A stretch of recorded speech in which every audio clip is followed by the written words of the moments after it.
Alléluia. Dia amin'ny fifanina lehibe indray lasana bavalala no ianona amintsika amin'izao fotoanana izao a. Dia fiadanana tompo amintsika tsirairay avy. Matoky sy mino fa salama tsara daholo indray tsika rehetrarehetra. Matoky sy mino ihany koa fa naty salama ary ianao a. Dia hanasitrana anao indray anie a ny tenin'Andriamanitra amin'ity androany ity ary raha kivikivy ianao tonga eto dia tena ianao hoe tena tenin'Andriamanitra mihitsy no ilainao a. Ary dia miaraba anao tonga soamantsara eto androany fa hifampahery eto tsika amin'ity androany ity. Raha androany no vao tonga miaraka aminay eto a. Hatramin'izay dia teny aminao hoe tonga soa ianao a ary maharetatra amin'ny farany a. Za resy lahatra fa tsy tonga fotsiny eto ianao fa tena misy raharaha ilan'ny tomponao ka dia tahiny tompontsika tsirairay avy a ary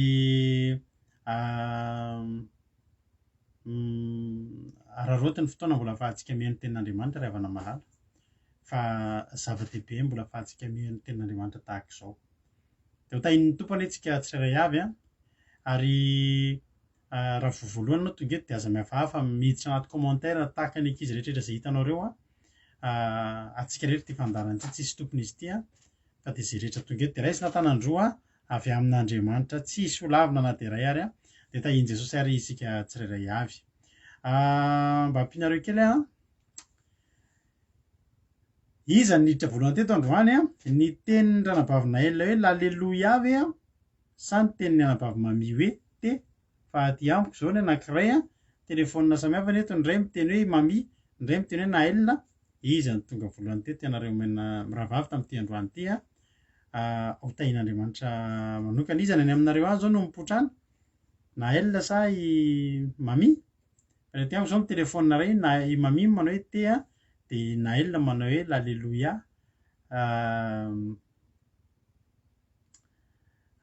Fantatra fa alléluia tianao tenenina ka. Dia ho tahin'Andriamanitra manokana anie a iza ny niditra somba someva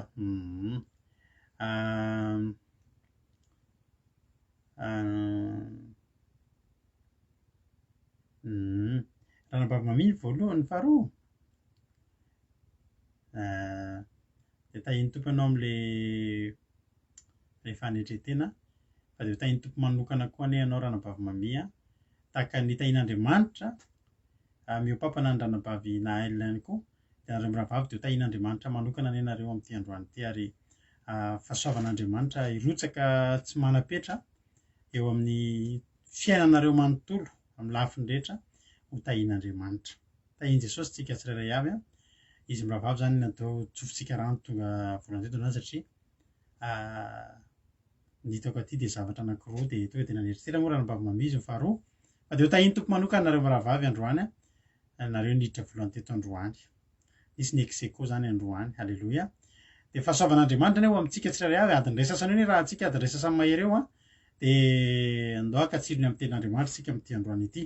Androany tsika hiaraka amin'ny ranabavintsika lovely tsika androany a mivavaka fanombohana dia amintina amin'ny teny frantsay a toro-teny omaly indray fity a ary hitondra tenin'Andriamanitra amintsika eto ranabavy soameva androany dia hivavaka ho an'ny firenena ranabavy berta ireo no hiaraka amintsika eo androany a ranabavy lovely nanomboka ny fotoana avy eo nefa hiarabanareo tsirairay avy izay tonga kosa nefa ranabavy mami ranabavy nael felan'arakoto tojo mikael rodiny marie mampionina anabavy lina anabavy aina verselina soameva rodina mamsirandry tonga soa daholy rantaniny marie charline kadaka marijo sandola lantonirina dia tonga soa ihany koa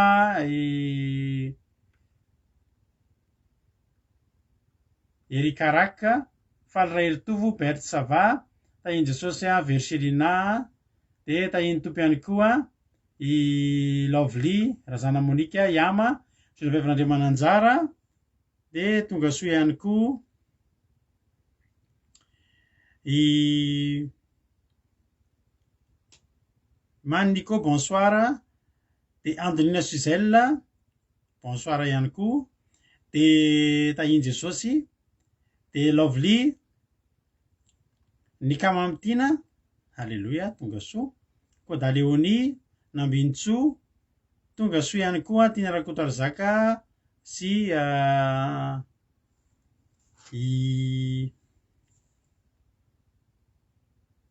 soameva efa niteneko camarade ny Jesosy contre camarade Jesosy aza rakoto malala artisanay pilofopilofo izy itody Raoniso Andoandry de Olga Ony Tsiry Amboaramiel Fleur Codé Sandola Maman Valtina tonga soa daholo ianareo faly mahita anareo ary de ny fahasoavan'Andriamanitra ny ameno antsika rehetra fity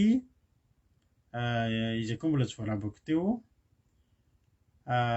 iladanina koa hitako tao halleluja de fahasoavan'Andriamanitra eo amintsika tsirairay avy mino fa nafinaritra anareo ny jingle antsika vaovao na fahitanareo le jingle antsika vaovao indray no solony efa elela indray tsika nanao an'le taloha iny de efa nsoloana indray isaoranazy mianaka nanao an'ireny vidéo reny de indray aloha ny ataontsika manomboka androany mijery zava-baovao foana moa tsika ohatra ny mahita ny Jonathan zany ano anatin'le sary teo ohatra tsy nahita ohatra ny Jonathan ve nareo tam'le jingle teo de sorantsika n'Andriamanitra ny zavatra rehetra andao ary tsika hivavaka tsika hivavaka ametraka ny averisika kely rehefa avy eo metraka ny fotoana ampirantan'Andriamanitra tsika andao mamparotsika ny vavitsika Lovelitina izy no hitondratsika anatin'ny vavaka fanomboana amin'ity androany ity mandefa précision kely aloha fity famitinana tamin'ny zoma no entsika eto rehefa avy eo fa tsy famitinana omaly ia tahiny tompo ary tsika rehetrarehetra andao ary averisika kely izy rehefa avy eo izany tsy nahita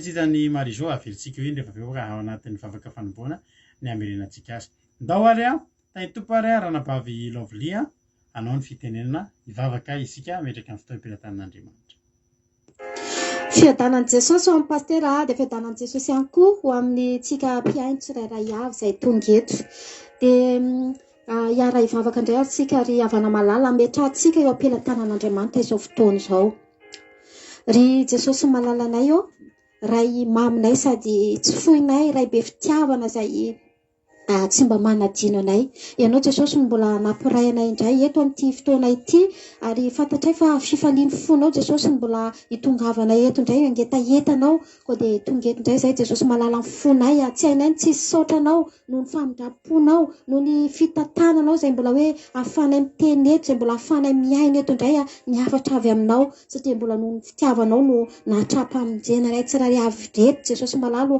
mbola nitantananao ny tontolo andronay koa dia averinay aminao rery ihany Jesosy ny saotra ny dery ary ny voninahitra ray malalanay eo dia ankehitriny Jesosy dia mamelay ianao ny tsy fahatanteranay rehetrarehetra dia diovy amin'ny ranao izay sasao izay Jesosy sasao amin'ny ranao mba ho hafa-keloka fa ankehitriny efa indreto indray izay vonona manolotra ny fonay vonona hiainanao indray izay Jesosy vonona ny andray ny hafatra izay ampitondranao mpanomponao satria dia ny teninao Jesosy malala ny fiainanay koa dia mino koa Jesosy fa hovanginao amin'ny indrafonao izay tsirairay avy izay mangetaheta tonga eto reto dia tsy misy hoadinoinao izay Jesosy malalo satria ianao malala ny faniriany fonay izay atao anatin'ny fonay tsirairay avy koa dia mino Jesosy fa ampahita indray ny voninahitra ao aminay ianao satria manaiky izay Jesosy malala no tefenao manaiky izay Jesosy malala ny hovolavolainao manaiky no ahitsinao izay Jesosy manaiky indrindrandrindra no eo andilanao mandraka hariva Jesosy malala satria dia efa manateny izay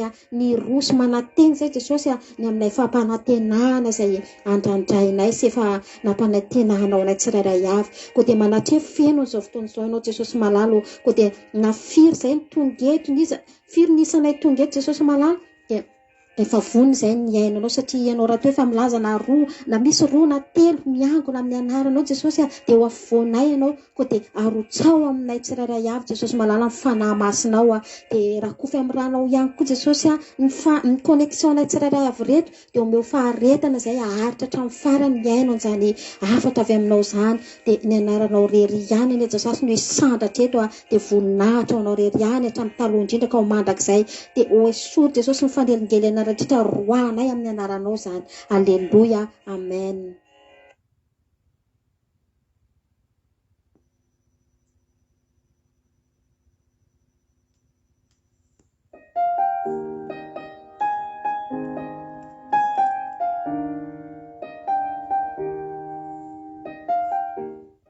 Que la paix de Dieu soit avec vous, frères et sœurs.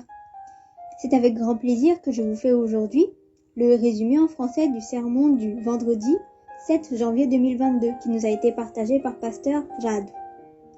Le verset que nous allons lire se trouve dans Luc chapitre 22, versets 39 à 44. Luc chapitre 22, versets 39 à 44, au nom de Jésus. Après être sorti, il alla selon sa coutume à la montagne des Oliviers. Ses disciples le suivirent. Lorsqu'il fut arrivé dans ce lieu, il leur dit : « Priez afin que vous ne tombiez pas en tentation. Amen. » Ici, c'est le moment avant que Judas trahisse Jésus. Et c'est le moment avant que Jésus porte la croix pour mourir dessus.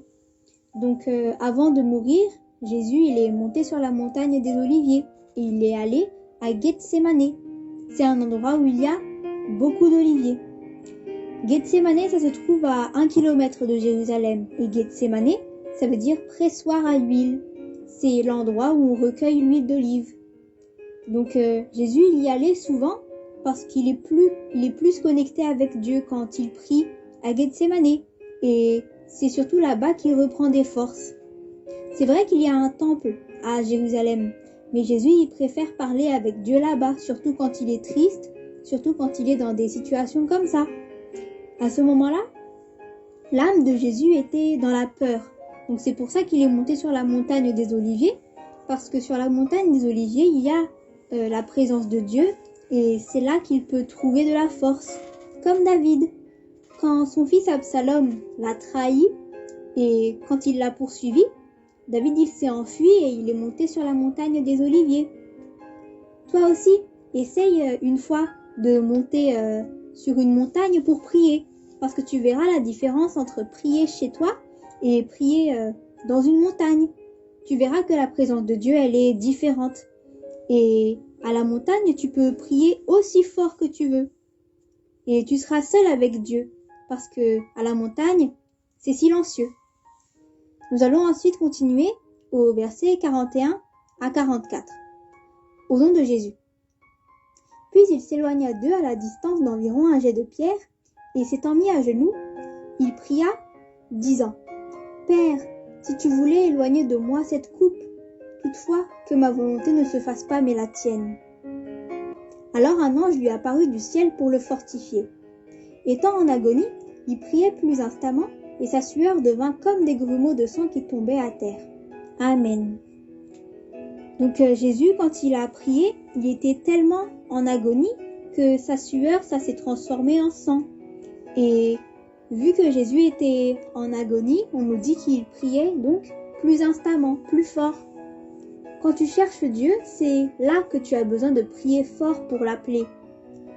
Donc Jésus lui a dit : « Si tu voulais éloigner de moi cette coupe, parce que ce qui allait lui arriver, c'est très difficile. » C'est pour ça qu'il a dit ça à Dieu.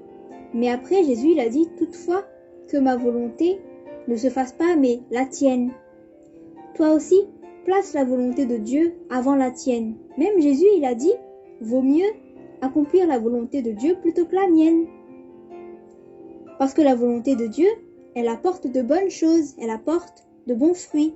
En plus, si Dieu il avait accepté de retirer à Jésus sa coupe, aucun de nous ici ne serait sauvé. Mais remercie Dieu pour ne pas avoir écouté Jésus. Remercie Dieu pour avoir laissé Jésus mourir pour le pardon de nos péchés.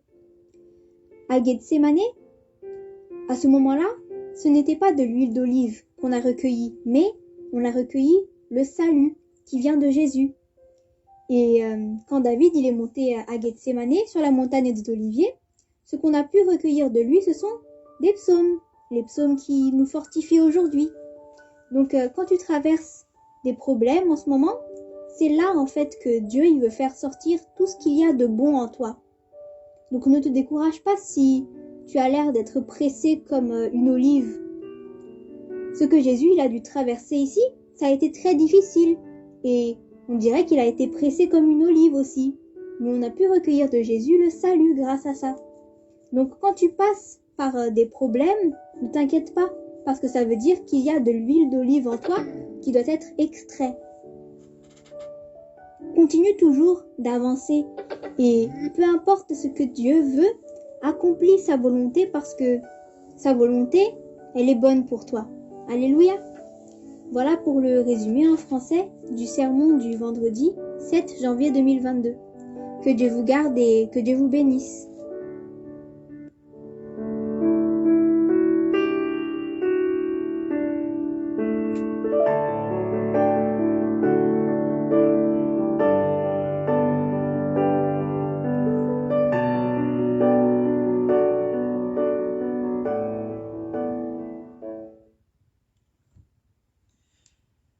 Alléluia. Sotra betsaka aminareo mirahavavy tamin'ny fandraisana anjara vavaka matsiro fanombohana andranabavitsika Lovely izay mahafinaritra tokoa ary mamy matsiro Andriamanitra amaly fity ampitombo anandratra anao ary amaly fity ranabavy Lovely amin'ny vavaka izay nentinao androany nametrahana ny fotoana teo am-piratana androany izay zava-dehibe mihitsy vavaka fanombohana dia anisan'ny zava-dehibe indrindra amin'izao fandaharantsika izao satria ametrahantsika ny fotoana am-piratana mahatonga anareo voakazika mahatonga ny olona mbola any ivelany any ho tafiditra vavaka fanombohana avokoa no herin'izany rehetrarehetra izany ka dia isaorana ianao misaotra betsaka ny fity ihany koa tamin'ny famidinana fa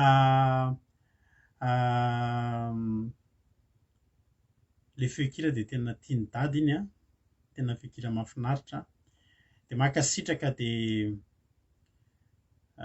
mivavaka foana izay mba hanana fotoana ianao na dia ho aza ny fianarana ahafatanao manao ny famidinana fa dia tena mahafinaritra ny famidinana fety ary ilain'ny olona ao ambadimbadika ao tsara fantatritsika moa fa ao ambadika ao izay manao fandarana eto dia fety ao ambadika ao en ligne izy amin'ireo olona ary ohatry ny efa nitombony isan'ny olona miaraka aminy ao en ligne amin'ny téléphone izy no mandika izany hoe tonga izany dia instantané eo tonga dia izaho miteny eto dia ao ambadika eo izy miteny izay zavatra teneniko dia izany mahatonga zakaiky nareo mahita ireo vahiny ireo au courant amin'ny zavatra izay resahantsika eto izany zavatra teneniko izany dia efa voadika ao ambadika ao tsy Google manao an'izany fa fity zanantsika ka dia isaorana azy izany dia isaorana antsika rehetrarehetra ihany koa dia maherezatra any dia ny tompony amaly fity antsika rehetrarehetra koa mifankasitrahana izay ataonareo andraiky izy satria mampahery anjareo ny fankasitrahana izay ataonareo dia tahiny Jesosy ary tsika rehetrarehetra raha misy mbola tsy narabaiko Zanahary ambony valera zao tonga dia hitako eto tonga soa ianao dia ao ihany koa tsy maninona mbola eto tsika tsisy tsinony vatarana dia ao ihany koa eny mitovitovy amin'ny Rahalahy Jonathan mihitsy ilay amin'ny clip nataontsika iny ary eda tahiny Jesosy dia Mama Valentina izay mbola tsy narabaiko ihany narabaiko Kodenela Misfita Fintso Preta Ingonirina Irina Rodriguez Ranoursou Olga Chamil Tansia Iladanna tonga soa daholo nareo Jonathan dia ao ihany koa izay ngamba mbola tsy voaravako dia tahiny tompoaritsika rehetrarehetra doaritsika aloha hanao hira anankiray azotsika indray tiry ity hira mahafinaritra izy ity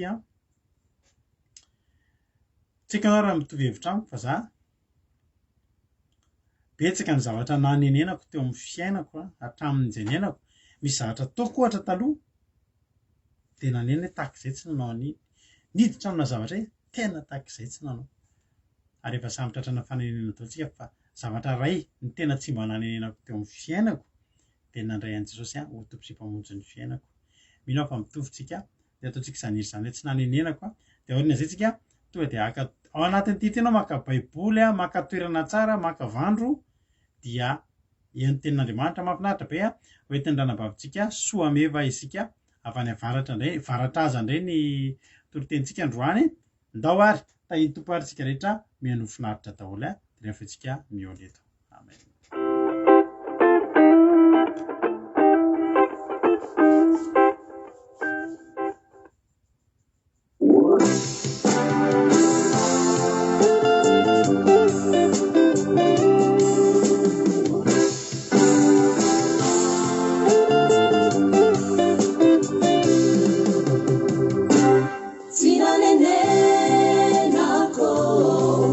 Sina nena la zayana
namonjy ny fiainako namonjy ny fiainako mandonoafonao izy anio sakafo azo ny fonao anao ito oetra izy anjaka ny fonao anjaka ny fiainanao rehetra Soloni fiadanana di fitali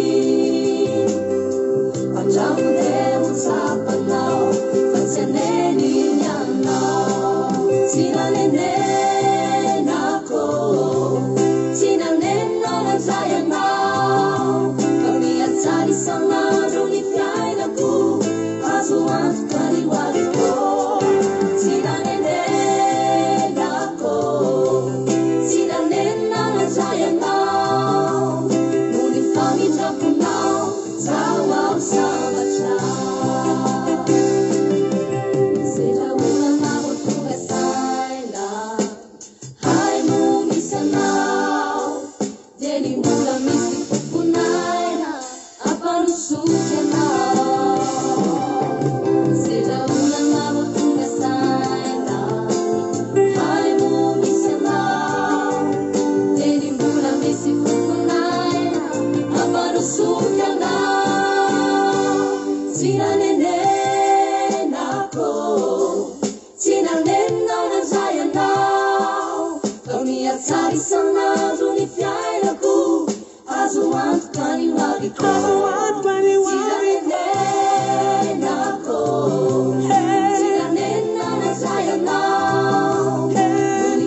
Alléluia.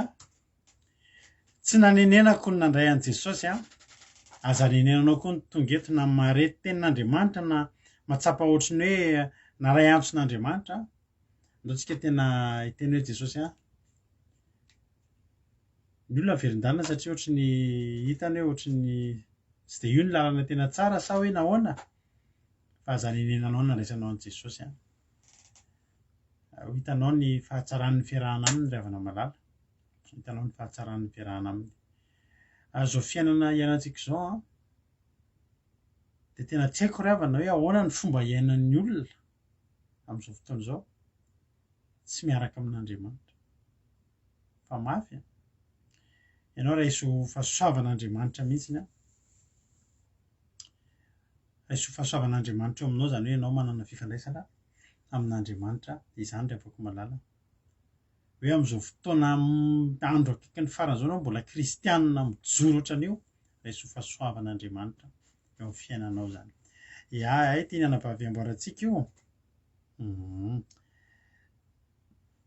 hira fiainanao fa tsy mbola mankaleo mihitsy tsara iny hira iny dia misaotra antsika rehetrarehetra dao antsika hiditra amin'ny tenin'Andriamanitra zina teo adahy mbola tsy narabaiko dia tonga soa ihany koa amboarantsika ny vadinao efa ny ambony ihany Rodriguez efa aloha ao izy mantsy ny vadiny tsara mantsika mifankalala eto daholo ihany Alléluia betsaka ny kivy amin'izao fotoana izao betsaka ny kivy ny olona zao sady ny zavatra makivy ny olona zavatra tsy makivy antsika be dia be zao ny olona miteny tena be dia be zao ny olona hivarotra tômôbila mille-d'essence sy ohatr' izany satria hiakatra be ny carburant tsy ho ela na tsy manomboka miakatra ary izy zao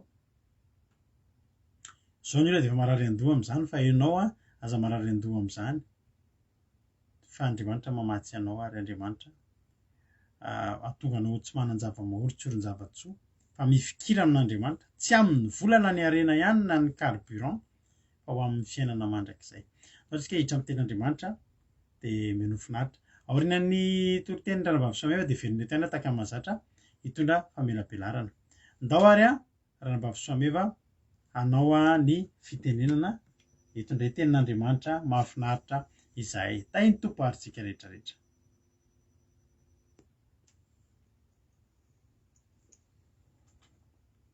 Tahiny tompo pastera, tahiny tompo antsika mianakava, tahiny tompo antsika rehetra izay mbola manaraka fandarina andramika zaho izay rehetra tafavory eto. Tokitentsika androany moa ry havana dia salamo 220 andiny fahaenina ka hatramin'ny fahavalo. Psaume 22:6. Ovaketsika amin'ny anaran'i Jesosy.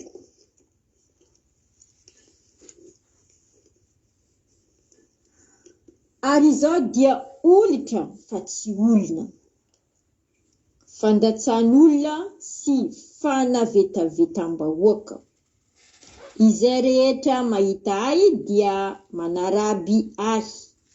Manondromolotra izy sady mikifikifidoha ka manao hoe ankino amin'ny Jehova dia aoka izy amonjy azy. Eny, aoka izy anafaka azy raha makasitraka azy izy. Amen. Ny soramandry moa ry havana, fitariana mafy noho ny fahoriana, fitarainana mafy noho ny fahoriana, ary fisaorana noho ny fahafana sy filazana ny androsoan'ny fanjakan'Andriamanitra. Tokitentsika androany moa ry havana, tsotra dia tsotra. Ry havana, tsy misy anarana azahoantsika famonjena ety ambonin'ny tany raha tsy amin'ny anarany Jesosy Kristy.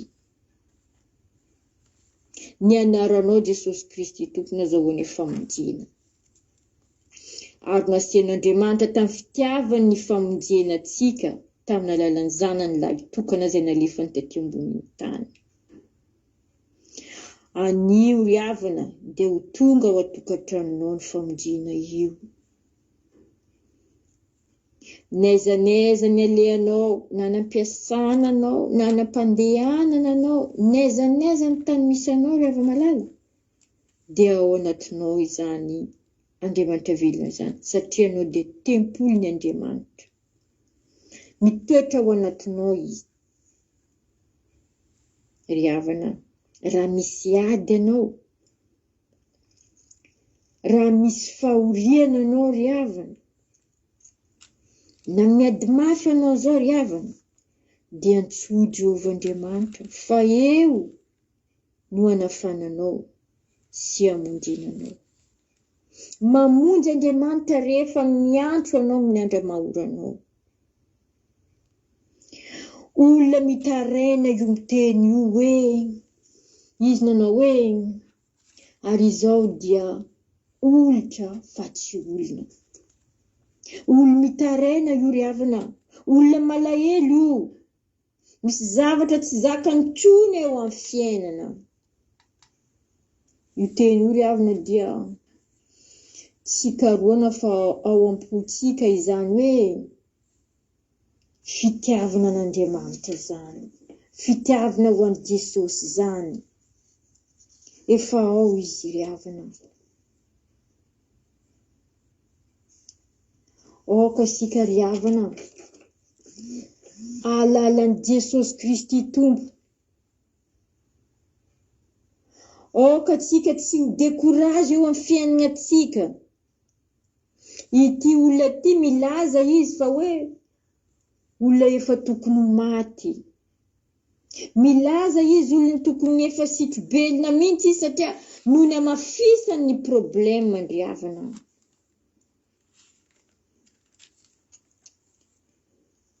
Efa nataon'olona izy hoe ataon'olona fahavetavetana, manevatevaza, ataon'olona tondromolotra.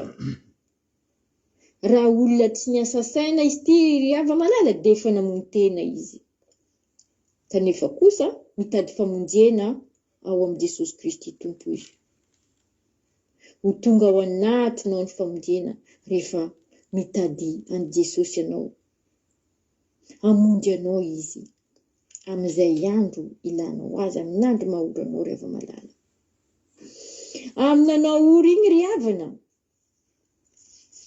mety midododo anao mandeha any amin'ny fianakaviana, makany amin'ny namana, amin'ny havana, mitady ny solution, mitady izay ahafahanao amin'ny problème iny, satria maniry mafy anao. Mitady zany iafana amile problème, iafana amile olana. Nefa ndraindray olona mora vadika, olombelona miovaova, vetivety izy manao eny omeko anao zany vola zany, ohatra zany. Omeko anao zany solution zany, omeko anao zany zavatra zany. Vetivety koa izy mavita miteny hoe, misy zavatra mampanahirana za fa tsy tafomeko anao le vola, na hoe tsy tafomeko anao le zavatra mampanahirana anao. Ohatra zany ny olombelona ry havana. Fa raha makao amin'ny Jesosy Kristy Tompo kosa anao, miazakazaka ao aminy anao, i Jesosy Kristy Tompo tsy mba handatsy anao zany izy ry havana, fa hamonjy anao izy. Hitondra anao any amin'ny fahafana izy. Mamindra fo aminao izy, miantra anao izy. Ry havana, anao miaino ry havana. Jesosy Kristy Tompo, famarinana ary fiainana. Hafa mihitsy ry havana ny manana ny Jesosy. Hafa mihitsy ny manana Jehovah Andriamanitra ray be fitiavana io. Misy zavatra mahoranao, dana makamy. Makanesa tiamiko anareo miasa fatra sy mavesa-tetina, fa izany menareo fitsaharana ho izy. Antony izy ry hava-malala. Tonga tetỳ an-tany Jesosy Kristy Tompo, tsy tonga ho an'olo marina, fa ho tonga ho anao mpanota izy. Ho tonga ho atsika mpanota izao mpanota. Hamonjy atsika izy.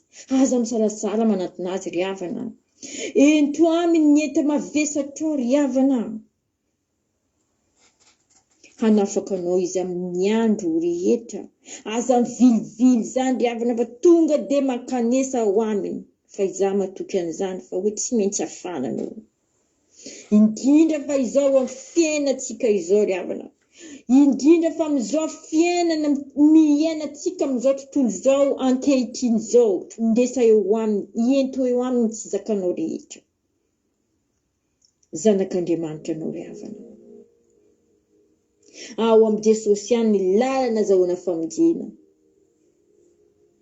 Andriamanitra no mahalala anao ry havana. Izy rery ihany no mahalala anao, ny amponao, ny antsainao. Ny olombelona dia mitazana ety ivelany, fa Jehovah Andriamanitra izay nanamboatra anao, izay nanao anao, nanao ny lanitra sy ny tany, dia mahafantatra anao izy. Fantana anao raha miazakazaka eo aminy anao. Tena matoky izany aho ry havana, fa anova izy, amonjy izy. Ho afaka fasahirana anao dia ho afany ry havana. Aza misahirana amin'izao fiainana izao, ome voninahitra Andriamanitra. Manana hevitra heverina anao Jehovah, dia fiadanana fa tsy loza. Amonjy anao fiainana mandrakizay izy ry havana. Ataon'olona tondromolotra anao, esoeso fandatsana.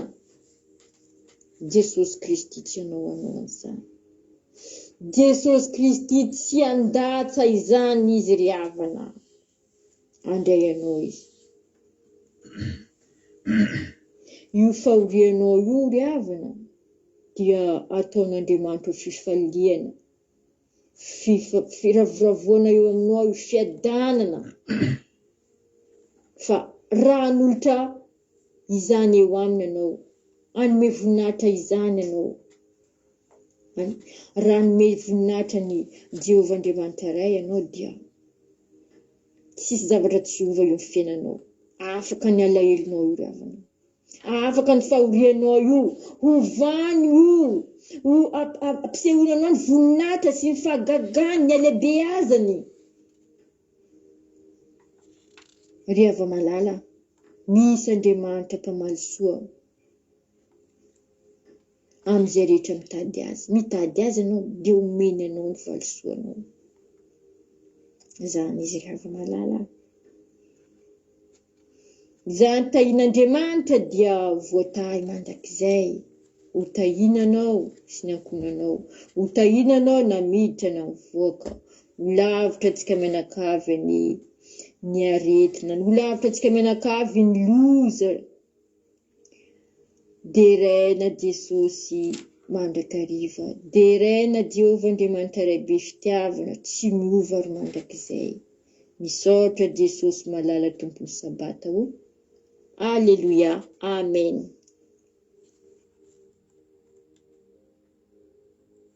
Alléluia. Misaotra betsaka ny ranabavitsika Soameva tao anatin'izay vavaka toriteny tsotra dia tsotra ozy fa tsara ny toriteny ary mankasitraka azy tsika. Misaotra betsaka ranabavy Soameva amin'ny teniny mamy tenin'Andriamanitra izay nentinao androany, izay tena hoe inona tokoa fa tena mampahery antsika rehetrarehetra izany tenin'Andriamanitra izany. Dia mankasitraka indrindra ary Andriamanitra manankarem-pahasoavana anie ombanao hatrany ary Andriamanitra anie hikarakara ny rehetra momba anao, satria nikarakara asan'Andriamanitra ianao androany dia mba Andriamanitra kosa hikarakara izay rehetra any aminao any dia hampitombo ositra anao hanandratra anao anie Andriamanitra dia hampitombo ny fahasoavana eo aminao isan'andro hamaly fitianao ihany koa. Dia misaotra antsika rehetra ihany koa izay mankasitraka azy fa reny fankasitrahana ataonareo ireny dia zavatra tena zava-dehibe satria mampahery an'ireo ankizy ireo isan'andro amin'ny alalan'ny mampahery azy ireo teninareo ireo teny maminareo ireo mampahery an'izy ireo dia misaotra anareo satria nareo koa dia miara-miasa akaiky aminay mampahery an'ireto ankizy izay mitoriteny ireo, satria fantatritsika tsara fa tsy mora ny manao toriteny tahaka ireny. Tsy mora ny manao toriteny dia nefany ampaherezinareo zareo dia lasa mandroso amin'ny asan'Andriamanitra ka dia mankasitraka indrindra. Alléluia. Dia Jesosy hamaly fitianareo ihany koa. Salamo fa 2:20 andininy fahinaka hatramin'ny fahavalo no nivakian'ny ranabavitsika teo. Ny radioantsika efa mandeha mba hiangaviako mba hisy handefa indray ny lien azahoan'ny olona mihaino ny radioantsika. Mety misy olona androany izy vao tonga eto dia tsika manana web radio Aki radio ny anarany izay afaka henoinao ao anatin'ny roy akiradio.radio12345.com ahafahanao miheno azy. akiradio.radio12345.com dia afaka miheno ny onjam-peo isan'andro andro aman'alina ianareo mandeha ara-dalàna ny radio antsika. Isaorantsika n'Andriamanitra izany. Io ny zaray mampionio anareo izay te heno, io ny zaray mamio ihany koa tsisy point dia izy koa tsisy majuscule tsisy reny soratra fa tonga dia zanatsoratra daholo dia tsisy point eo an'ilay Aki radio fa mitohy Aki radio dia any amin'ny Aki radio vao point radio12345.com. Misaotra antsika rehetrarehetra. Tsika moa tsy ho ela dia hanao anatanteraka seminaire menanareo ihany ny daty satria araka ny teniny taminareo dia tokony ataontsika any amin'ny volana mars any izy, any amin'ny 17 mars any, satria amin'izany 17 mars izany dia mba feno 5 taona mba nanimponain'Andriamanitra na mivady an'Andriamanitra tahaka izao, nanaovana asan'Andriamanitra tahaka an'izao hitanao izao. Dia mba faly izay raha mba hizara aminao mba hametraka marika ao anatin'izany 5 taona izay mba vita kely izany dia nanamariantsika azy amin'ity dia anatanteraka seminaire tsika mandritry ny herinandro tahaka ny nataontsika tamin'ny andro ny Gilgala iny ihany. Dia amboarina ny fotoanantsika fa ho tenenantsika eto ihany moa ny daty anaovana an'izay. Herinandro sika hanao an'izay ataontsika tena hafinaritra izany fotoana izany. Apetrakintsika am-pelantan'Andriamanitra koa ny fataterahany. Alléluia. Dia izay ny filazana anankiray voalohany dia ny ankoatr'izany moa tsy ho ela koa tsika dia natateraka fanoloran-jaza. Raha misy aminareo mananjanaka tianareo atolotra zany dia tahaka ny tahaka an' Jesosy izay natolotra, atsika moa dia izay nataon'i Jesosy ihany nataontsika. Alleloia. Dia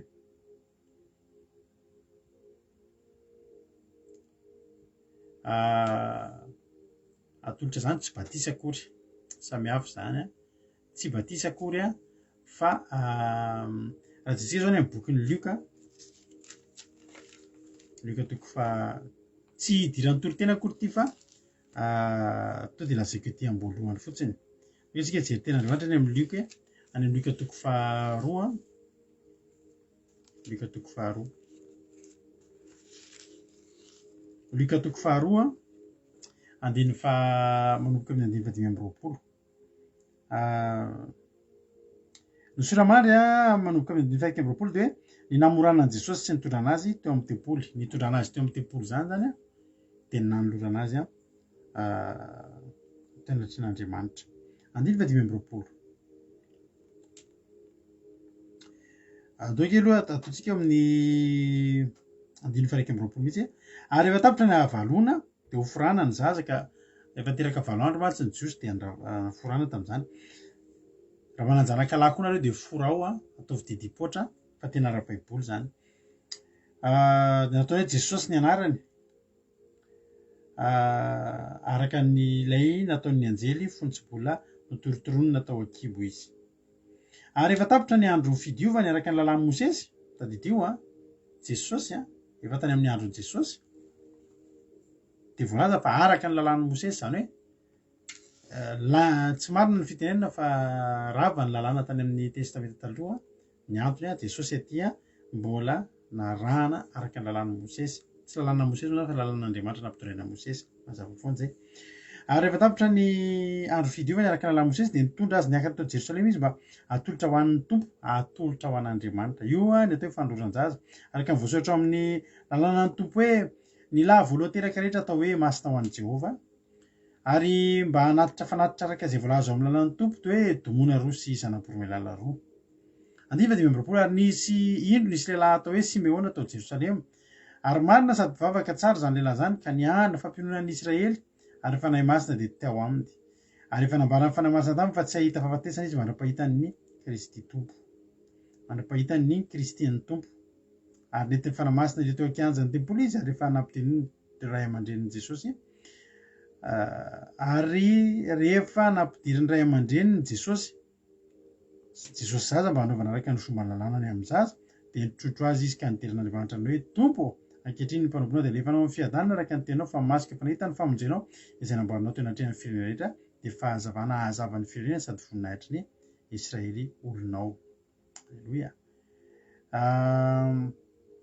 Andiny 730.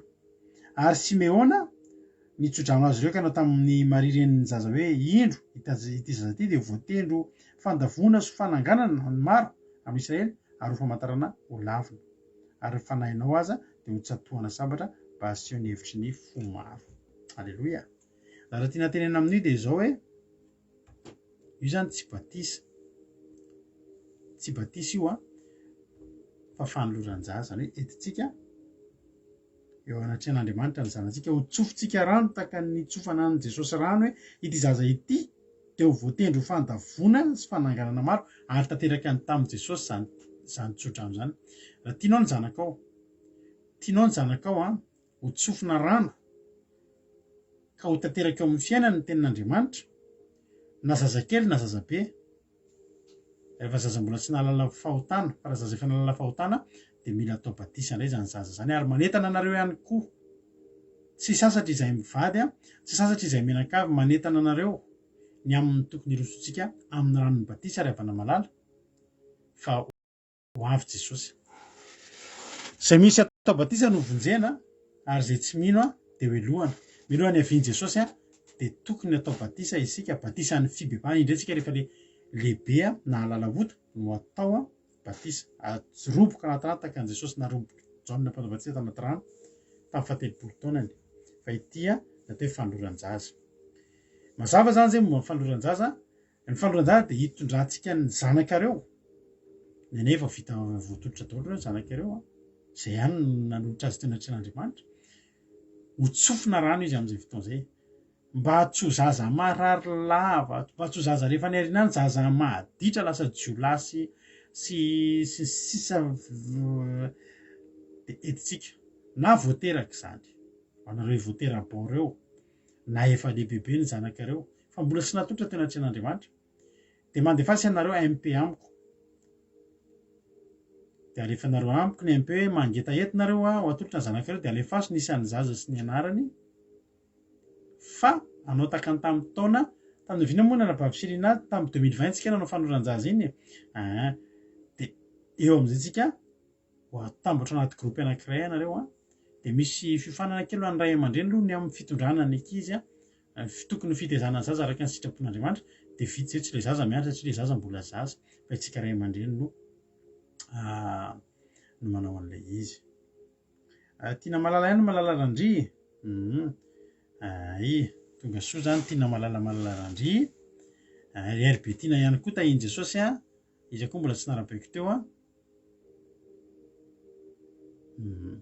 zay zany ny amin'iny fahombiazana fitahina tahiny Jesosy fahombiazana fitahina ve hitako teo manatry Krisy koa le izy fahombiazana fitahina iaredy moa efa teo tahiny Jesosy tsika ka mandefasy MP amiko nareo fa ho ataotsika tsy ho ela ny fanoloran-jaza za tena mitenanareo fa reo zanak'ireo hoe natolotra daholo reo fa reo tena mamiratra tianao ahiratra misy ankizy ohatra mety hoe tsy de tena saina tsara izy ohatrany hoe salobolobo reny atolotritsika na tsofintsika rano tsofina rano de tena ho lasa lavitra reny zaza reny raha mba mangeta hitan'izany anao de afaka mandefa MP amiko ianao de raisiko ny anaranao fa tsy ho ela raha tena marina mety ataotsika amin'ity faraparan'ity volana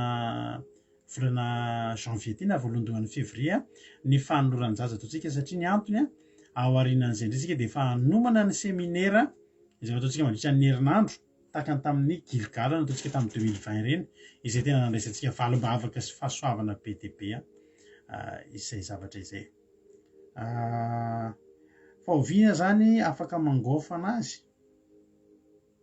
afaka manolotra rehefa sotsiny aloha ny anaranareo de menay anareo hoe ny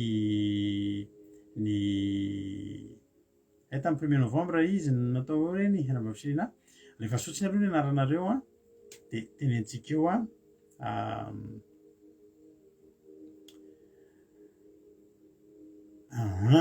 alao any amin'ny MP de eo am'izay tsika amboaritsika ny fotoana anatanterantsika ny fanoloran-jaza izay efa fanaotsika eto ihany moa zany raha lasany abavy malala zay ny amin'iny filazan-draharaha kely liturjia dia hiditra amin'ny ten'Andriamanitra am'izay ary tsika tapitra ny amin'iny tsy ino moa ny toriteny fa ny toriteny de le netiny anabavitsika teo amin'ny salamo 220 teo izay mivaky izy zao manao hoe za de olotra fa tsy olona fantatsan'olona sy fanevatevam-bahoaka mino fa mahafantatra olotra daholo tsika 25 oktobra misaotra andranabavy Soameva matadidy mihitsy Soameva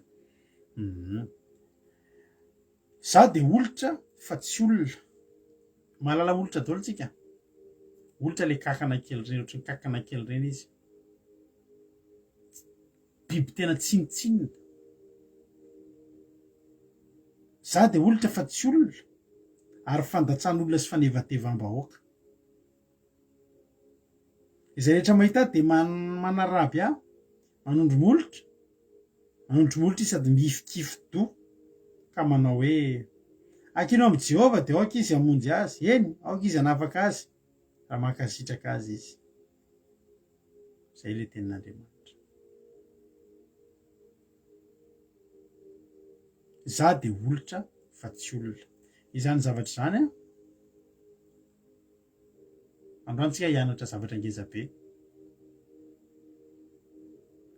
ny fototry ny fampianarantsika ny toritentsika androany de zavatra roa ny tokony anantsika fanetretena ny tokony anetrentsika ny amintsika sy ny anarantsika volazan'ny ten'Andriamanitra any amin'ny asin'ny apôstôly toko 2 fa tsy misy anarana azona famonjena afa-tsy anaran'i Jesosy araka ny teny ranabavitsika Soameva teo ny anaranao io ny anarantsika io tsy avy-tsatsika ninino tsy avitantsika ninino ary tsy mitondra antsika makany ny anarana afahantsika mahita famonjena afahantsika zahoantsika famonjena mareo am-baibolina zany a asan'ny apôstôly toko faefatra zany teny zany raha tianao hita asan'ny apôstôly toko faefatra andininy fa 12 izay mivaky toy zao manao hoe ary tsy hisy famonjena amin'ny hafa fa tsy misy anarana hafa ambanin'ny lanitra omenany olona zay azahoany famonjena fa ny anaran'i Jesosy Kristy rery ihany. Alleluia.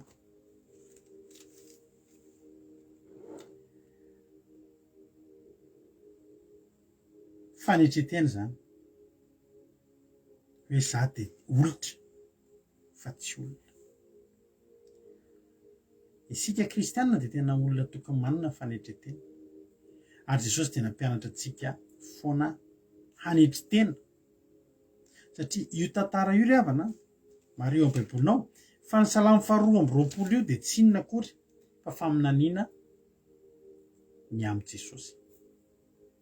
I Davida nanoratra azy a zavatra niseho tamin'i Davida io a fa fiainana ny ainan'i Jesosy raha vakitsika ny amin'ny manomboka ny amin'ny 1:1 ny soramandry aloha de fitarainana mafy noho ny fahoriana ary ny fisaorana noho ny fahafahana sy ny filazana ny androsoany ny fanjakan'Andriamanitra. Mandalo fahoriantsika ary mitaraina mafy tsika anatin'izany fahoriana zany. Fa ambadiky ny fahoriana tsy maintsy hisaotra an'Andriamanitra tsika noho ny amin'ny fahafahana zay azotsika ary rehefa olona afaka tsika de tsy maintsy mandroso amin'ny fitiavana an'Andriamanitra. Alleluia. Tsy olatra olatra zany olatra cicatrice araka ny mampioneo fa olatra le ohatrany ohatrany bibikely ohatra zany sanatria oa ohatrany mahatsiravina be mieritreritra izy ohatra hoe misy fatim-biby ohatra de raha vao mijanona iny a na ohatra hoe misy hena mipetraka eny amin'ny masoandro eny a de misy olatra le izy reny le olatra le ohatra ny bibikely masositra kely reny izy.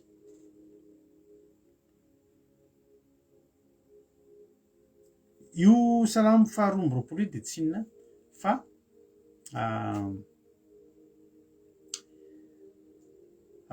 faminaniana ny amin'ny Jesosy. Ole tenin'Andriamanitra manao hoe andininy voalohany de fa miteny manao hoe Andriamanitro nahoana de mahafoy ahy ianao lavitra ny famonjena any ny tenin'ny fitarainako. De inona moa zany fa tsy takany ao Matthieu 7:20 vakitsika Matthieu 7:20 Matthieu 7:20 anao izy Jesosy rehefa nitaraina ohatrany hitany amin'ny Salamo 2:20 zany tenen'i Jesosy hoe Salamo Matthieu 7:20 andininy fa 9:20 aminaran'i Jesosy ary noho ny tokony tamin'ireo fasivy de niantso tamin'ny feo mahery Jesosy nanao hoe Eli lama sabakitany zany hoe raha adika Andriamanitro nahoana de mahafoy ahy ianao de le tenin'io any amin'ny Salamo 2:20 io de faminaniana ny zavatra mahafinaritra ity baiboly ity rehefa na ny lôzika sy ny zavatra miseho tanatin'ity baiboly ity mahavaliana mbola mahita olona misalasala ny amin'ny ity baiboly izay boky mahagaga sy mahavariana izay boky be mpamaky indrindra sy betsaka indrindra tsy nety le filaza tao anatin'izay fotoana hely zay mbola isalasalan'ny olona am'zany fa any amin'ny Salamo 2:20 ny faminaniana ny amin'ny Matthieu 7:20 de nitarainan'ny Jesosy daholo ty zavatra tantarainy ity raha mandinika atsika Andriamanitro nahoana de mahafoy ahy ianao lavitra ny famonjena ny fitenin'ny fitarainako. Andriamanitro miantso noho ny andro nefa tsy mamaly ianao ary noho ny alina de nefa tsy mahita fiononana. Niantso Jesosy teo ambony hazo fijaliana ary Jesosy nanomboka tamin'ny alina vao nitorintsika maly teo tendrombohitra oliva vao nanomboka tamin'ny alina Jesosy de efa nitaraina Andriamanitro hamba mety re esory amiko ity kapoaka ity toy izany ranambavy Rôlimo hoe esory amiko ity kapoaka mangidy ity dia Jesosy niantso hatramin'ny alina io hatramin'ny andro tsy namaly Andriamanitra ka tamin'ny alina tsy nahita finoanana izy.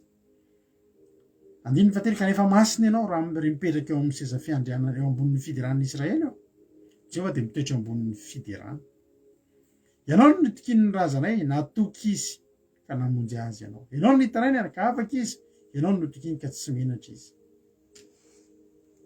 Teto ry havana Jesosy tsy nahita ny zavatra hita ny razan'ny Jesosy. Ny olona nitaraina tamin'izany ozy Jesosy ianao no nitaraina dia afaka izy. Ianao no nitokiny dia tsy menatra izy fa za kosa. Hoy Jesosy hoe miantso noho ny andro fa tsy namaly ianao. Ry havako, mahatonga antsika mampahery antsika hoe ianao aza kivy. Raha misy fotoana ohatra miantso an'Andriamanitra tsy mivaly vavaka ny olona le ry natatarain'ny olona ianao. Hoay izay ny vavaka ohatran'io tena tonga dia mivaly ny vavaka. Fa Jesosy teto tena niteny fa ny razana eo izy izy nitaraina izy dia afaka. Ary nitoky taminao izy dia tsy menatra. Fa za maninona mianjanja eto ambony hazo fijaliana miantso Eli, Eli, lama sabakitany. Dray eo nahoana dia mafoy ahy ianao. Eo ilay zavatra lalovana amin'ny teny amin'ny soramandry manao hoe fitarainana mafy noho ny fahoriana. Tsy maintsy mitaraina tsika rehefa mbola anaty fahoriana ary midradradradra mihitsy tsika rehefa anaty fahoriana. Soa fa Jesosy ny alolalana antsika tamin'izany fa neka kivy tsika ry havana. Ary hoy Jesosy, ary hoy le teny Davida moa ohatra zany fa averintsika any hoe izaho dia olitra fa tsy olona ry havana. Misy ambonin'o Jesosy ve tsika reto? Mino fa tsisy sahiteny hoe ambonin'o Jesosy. Misy ambony razana noho Jesosy ve tsika reto? Jesosy ry havana tena avy any an-danitra mihitsy midina. Fa nataony voaka avy ao amin'ny kibona olona taranaka voafidy. Fa ambony razana lavitra noho ny Hebreo Jesosy any an-danitra, avy any an-danitra. Fa inona teny Jesosy rehefa tonga teto tany? Za dia olitra fa tsy olona. Fandatsahan'olona sy fanevatevam-bahoaka. Azy rehetra mahita dia manaraby ahy manondro molotra ka mifigifin-doha. Za dia olitra. Zany hoe fanetreteny zany ry havana malala. Tsy mety amintsika. Zany irehare zany. Tsy mety amintsika zany le tsika miainga. Hoe tsisy ohatratsika reny. Jesosy aza tena niteny tahata faminany hoe za dia olitra fa tsy olona. Zany hoe tena za tena tsy izy tsy izy raha amin'izao andro iainantsika izao ry havana ny Jesosy mbola velona. Tena za tena teneniko anao fa tena mino aho fa na mandeha tôbila raitra be reny ary tsy dia tiany Jesosy, tsy tiany miseho eny izy mety mandeha tsotsotra eny ilay andro. Misy paster zay misy olona tsara sitrapo mividy akanjo sy kiraro anazy. Dia mba tiana le olona mba hanaraka ny lamaody efa amin'izao amin'izay za paster. Kiraro tena le mba le tena le efa lamaody dia complet tena efa le mba costard efa tena mba tena le amin'le fa tsy nentin'ny azy tonga dia any amin'le tsotra. Tsy tiako io izy fa re dia le kiraro efa lamaody taloha le tsotra tena tsotra. Tsy mety aminazy manao le zavatra mamirapiratra mananina be. Tsy ratsy manao andreny akory. Fa Jesosy mampianatra antsika. Vakiako hatramin'ny farany ty teny ity dia ho hitanao hoe taky ny ahoana ny toe-pona apetraka Jesosy fony izy ty tany. Za dia olitra fa tsy olona. Fandatsahan'olona sy fanevatevam-bahoaka. Aza mba malahelo raha misy manevateva sy mandaty zany ianao.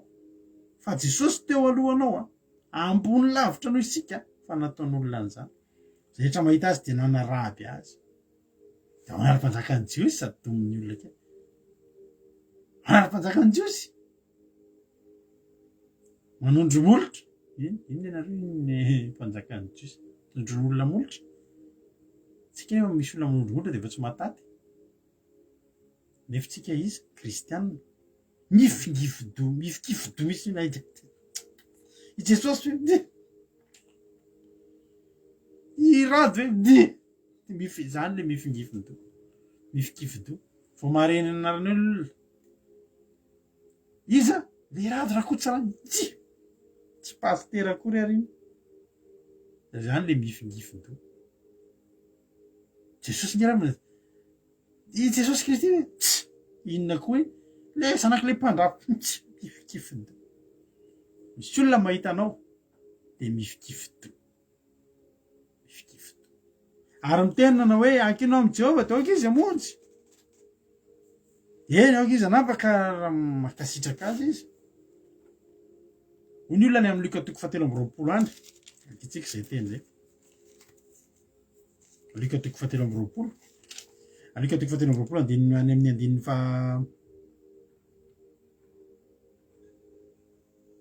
enina amby 30 andao fa akitsika manomboka ny andininy fa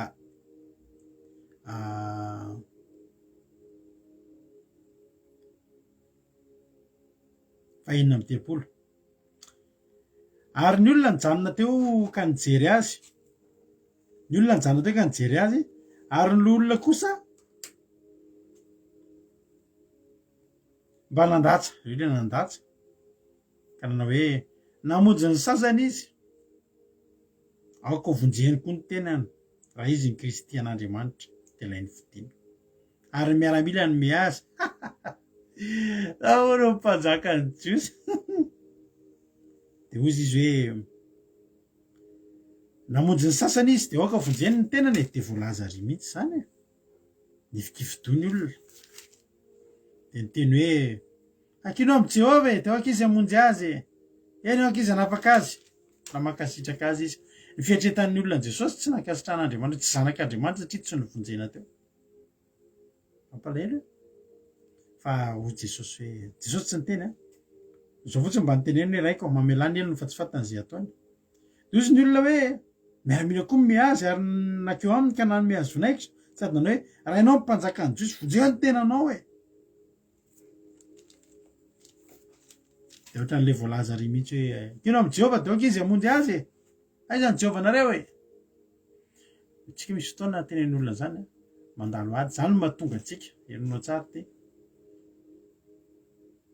zany mahatonga atsika nareo rehefa manomboka mivavaka miditra amin'ny fifohazam-panahy ohatr'izao de manana ianareo Luka 23 manomboka amin'ny andiny 36 anababilina manomboka 35 ka hatramin'ny 37 efa zay soratany Erika io ty zany misy anatro aminareo nareo efa manomboka miditra amin'ny fifohazam-panahy ohatr'izao manomboka iankina ataonareo hitan'ireo miankina amin'Andriamanitra de mananonareo ampo manana rehareny am' Jesosy ohatra akaiky indrindra misy amitsika anaty olana de manomboka mivavaka hitoky amin'Andriamanitra fa mbola mangataka volany amin'olona tsy mivavaka ihany toy ny olona fa nganareo tsy mivavaka ngaty tsy mahavonjy anareo le Andriamanitra reo de tenenenareo rehefa nomboka nivavaka zay mivady 10 taona lasa ohatr'izao de manomboka ny teny tamin'ny fianakaviana zay zany efa ahoana le olanareo eny tena efa mivavaka zay zao tsy maintsy afahan'Andriamanitra io de magaga io le mivavaka izy nefa tsy tonga taty am-piangonana koa amin'ny fiangonana lehibe zany fiangonana isanay taloha de magaga ary ny mamanay sy ny rehetrarehetra hoe mivavaka ahoana nareo vao mo ianondrareo mivavaka sabata tsy mihina kisoa Jesosy ohatrandre ny korotana ny fianakaviana ny korotana ny ray tanàna hoe ohatrandre ny lasa nandeha nanompo sampy nanompo tantara-be reny fa izao manontany ny fianakaviana tam'izany satria zay tam'izany tenina tanaty fahantrana araka ny teninareo trosy tena tanaty fahantrana de nytenenareo misy fotoana zay mihinana anana tsisy volivitanina menaka fa anana de so ihany mivady nefa mahay mahandro sakafo de mbola mba nisy nohanina ihany na de tsisy menaka ary antany hoe zao nandrahoana an'izany rano anana tsisy ininonjava natsirotsiro ihany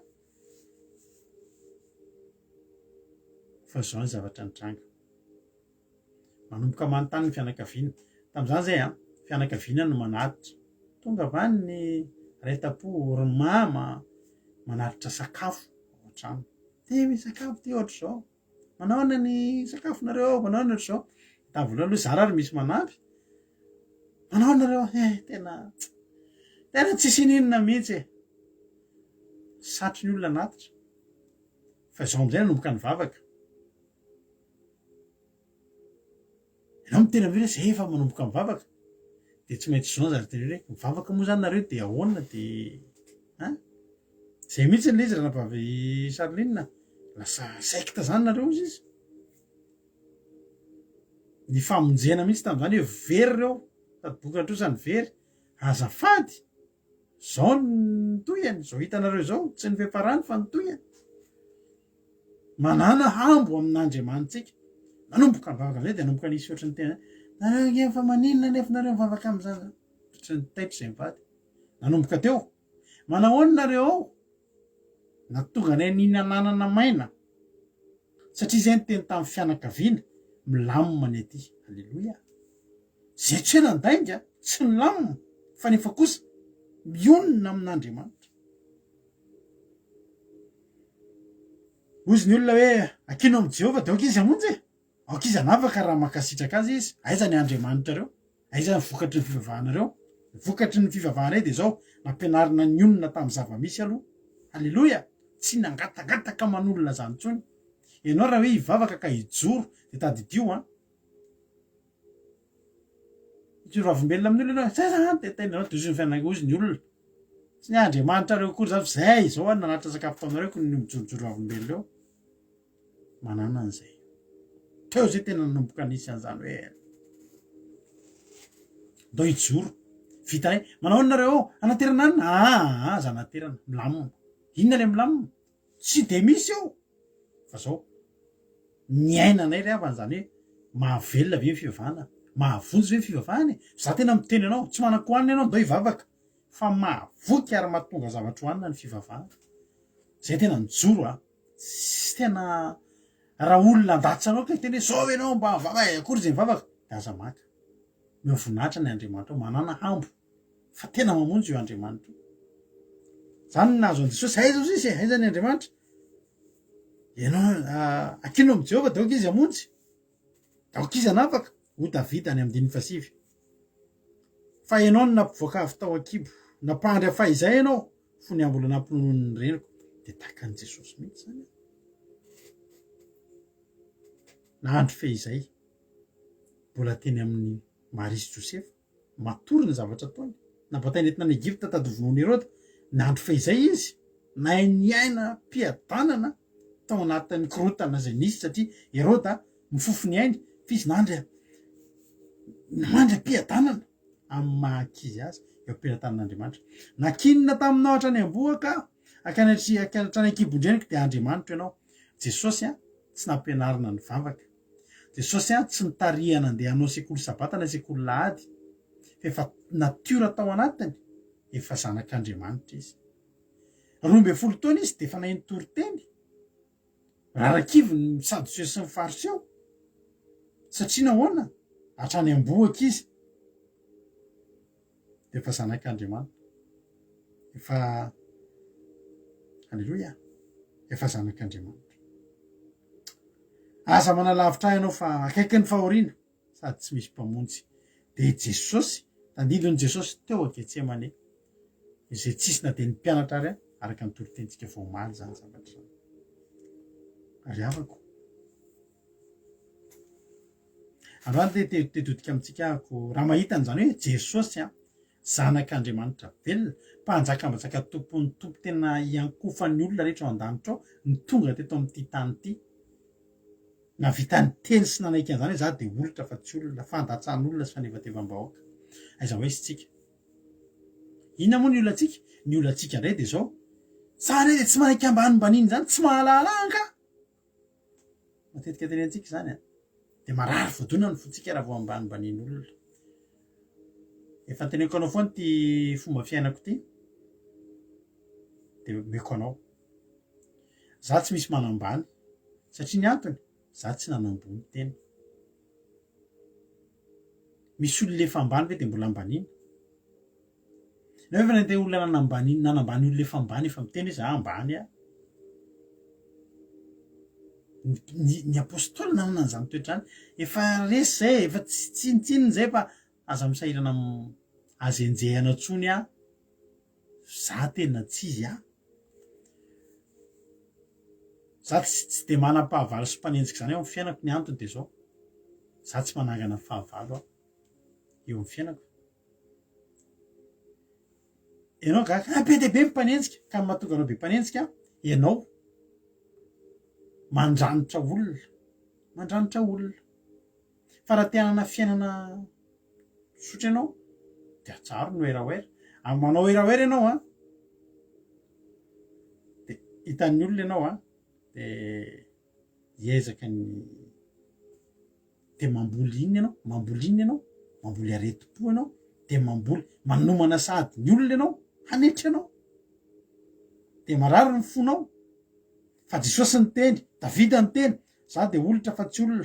Ataonao inona tsony zany inona tsony ny ataonao amin'ny olona miteny zany, za olitra fa tsy za resy za tsy makaiza fa zatao an'izany tsony Alleloia. Tsy mampiana ny sakafo hoanitsika ngeravany zany voatonitsika ary io anaranarany io tena mbola zava-dehibe amintsika. Ary io zavatra io mbola tokony tsindromina ao anatintsika malagasy. Tsy haiko ny firenena hafa raha manana an'izay, fa isika malagasy de mbola manana an'io. Sarotiny amin'ny anarantsika.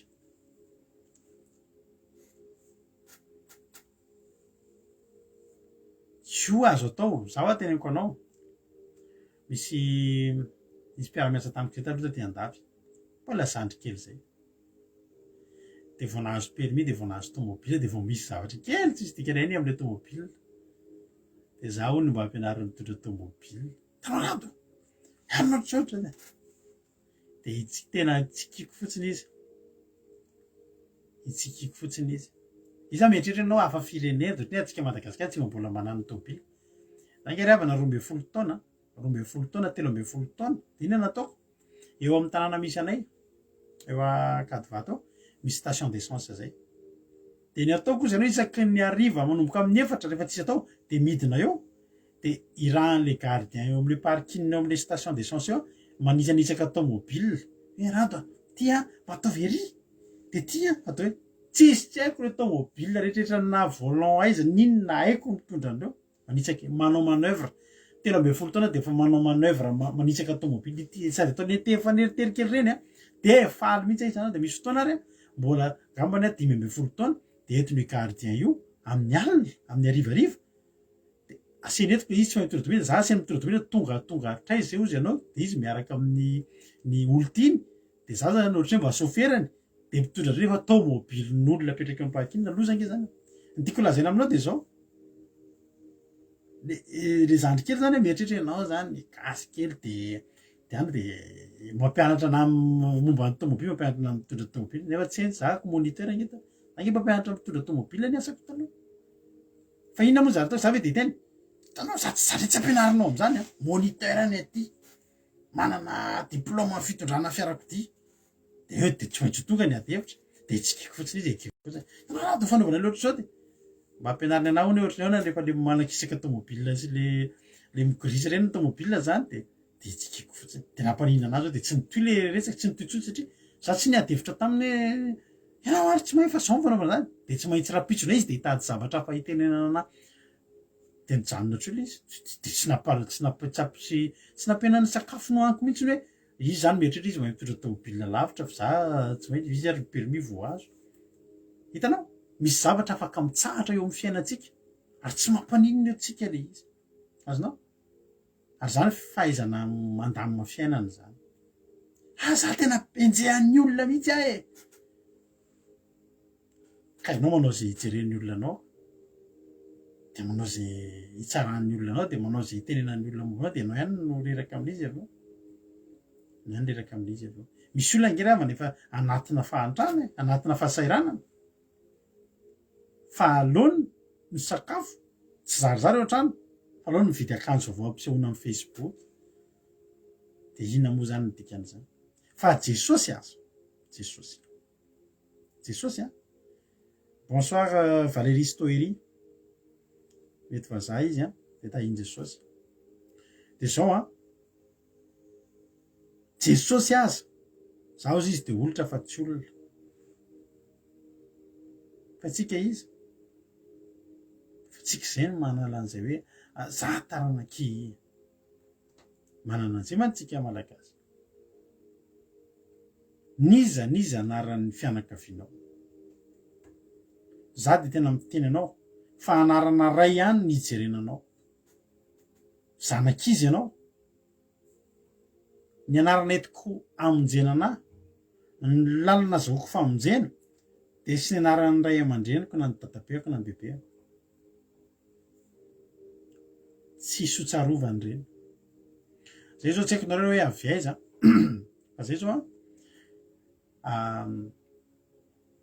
manana anarana zay ny fianakaviana ireharehan'ny fianakaviana mihitsy hatram'izao zay mbola ohatra misy kely ihany zay de avy am'le taranaka atao hoe Andriamasina Valina Andriamasina Valina zany avy taony ny ainga ny mpanjakavavy fahatelo Ranavalona fahatelo bebe anay mantsy izy bebe anay moa zany bebe an'ny mamanay zany Ranavalona fahatelo iny ao zara tiako atongavana tena reharehan'ny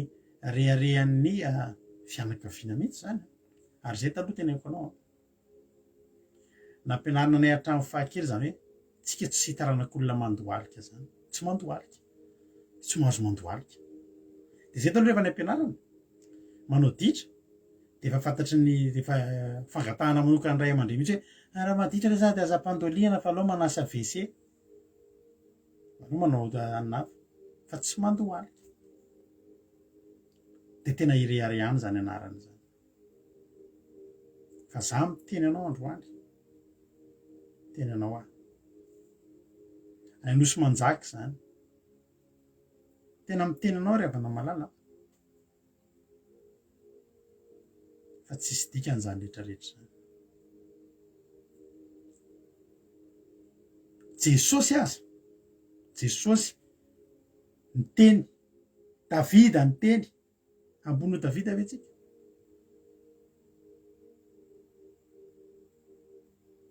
halleloia ay fianakavianay zany Nael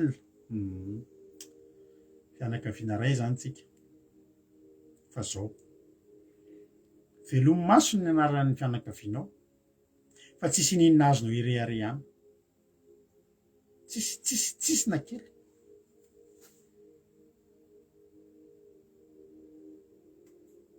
olitra daholo tsika rehetrarehetra zao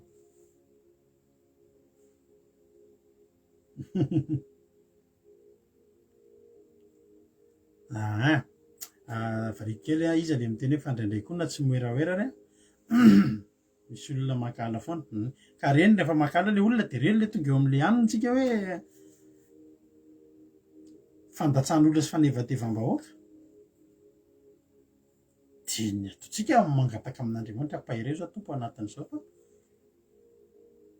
io tsy mandrak'izay io tsy amin'ny fotoany tadidinao tsara fa raha olona zatra manetry teny ianao mety misy an'izay ianao amin'ny voalohany fa tsy mitoy zay nonenao le hoe tsy manaiky an'iny mirezarezatra ny fomba fiteniny amin'ny baiboly de tonga daholo ny anina rehetrrehetra za aloha ray avana tena teneko anao fa za tena ny mahita hoe ny fanetretena tena fanafody ahafahana miaina mahafinaritra eto amin'ity tany ty tena ahafahana miaina misy fotoana zay nisy asa natao zay nanao vendange zay ndray ano ka ty aminay misy an'ireny le fanaovana vendange reny manao vendange ty feno voaloboka maniry mantsy aty aminay rehefa volana septembre manao vendange de ty mba izatra lesona antsoahako misy vehivavy tonga de be resaka be tsy miteny foana de zay tsy miteny zay manao ny asa ara-dalàna de izy izy le olona de tsy mary taratara ny torony taratara zany zay voatafa satria samy manao an'iny lavabe iny zany de taratara zahako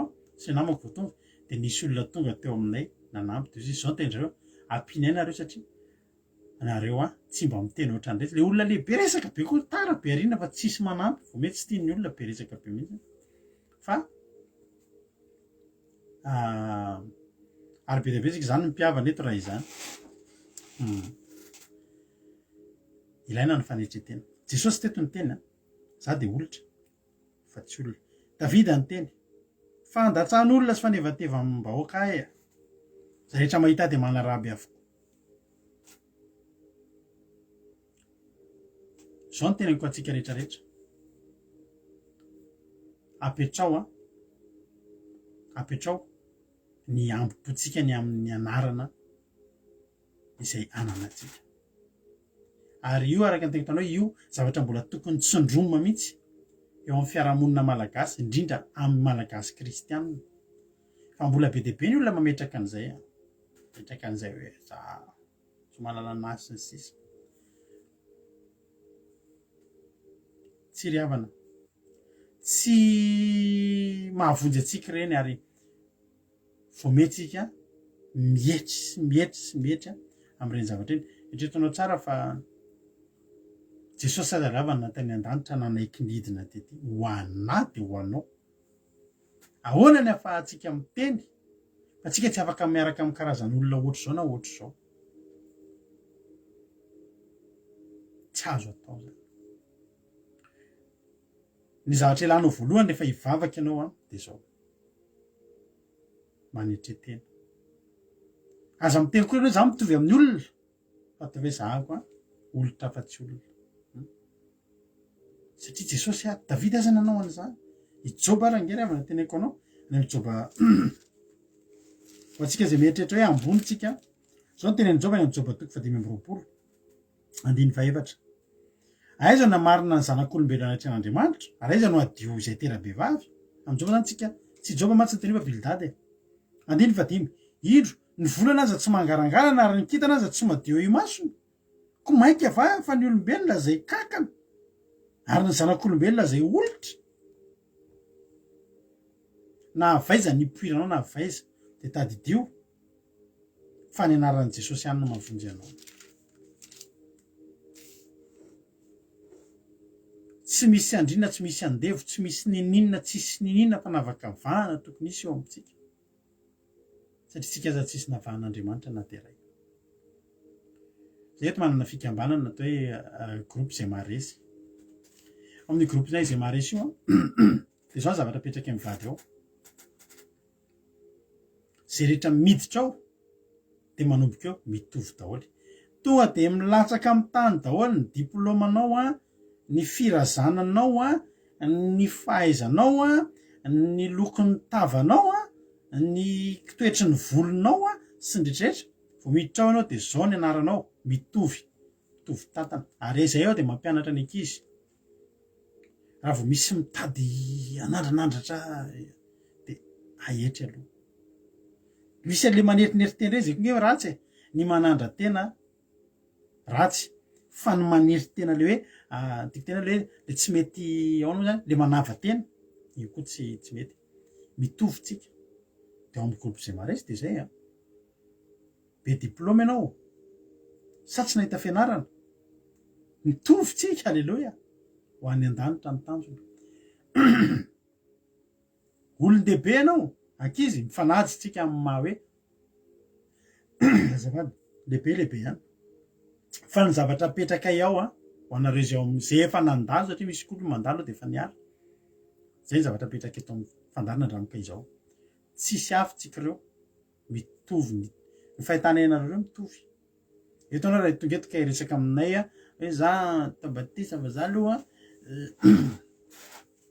ianona ihany ty ny fanetretena ny zavatra ilayntsika voalohany so ankely avany le soramandrika de miteny fitarainana mafy noho ny fahoriana ary fisorana noho ny fanafahana le olona nihetra inge azafady asimitsika rano kely aloha azafady indrindra fa mamy loatra le tenin'Andriamanitra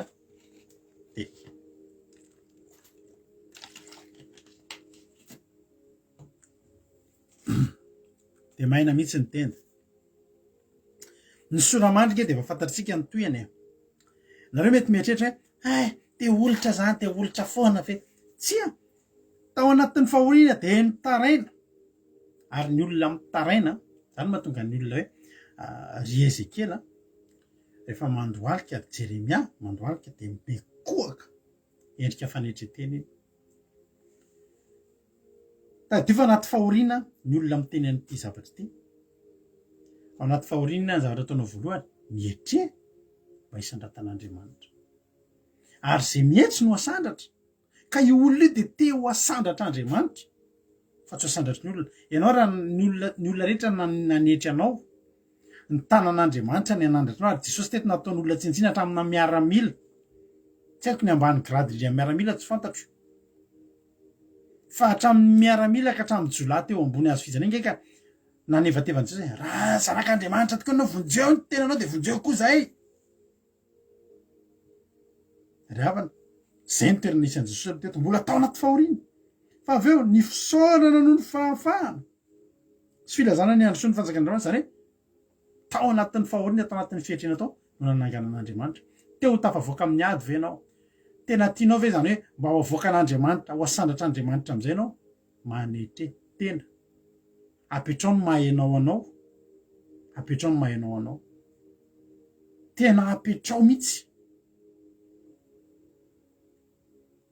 olitra afa-tsy olona hoe fa zao isotra an'Andriamanitra ianao ny amin'ny anafahanao satria tetinge ny ady zay natrehan'i Davida andiny faharoa ambin'ny folo tangorona amiko ireo olom-bolahy be de mahery mibasana manemitra sanasana vavamiko izy eny lioana mamiravira sy mieriny izy efa rano ahidina ka mivany taolako rehetra tahaka ny safoka ny foko miepo ato anatiko izy ny ainan'i Jesosy teo ambony hazo fijaliana daholo zany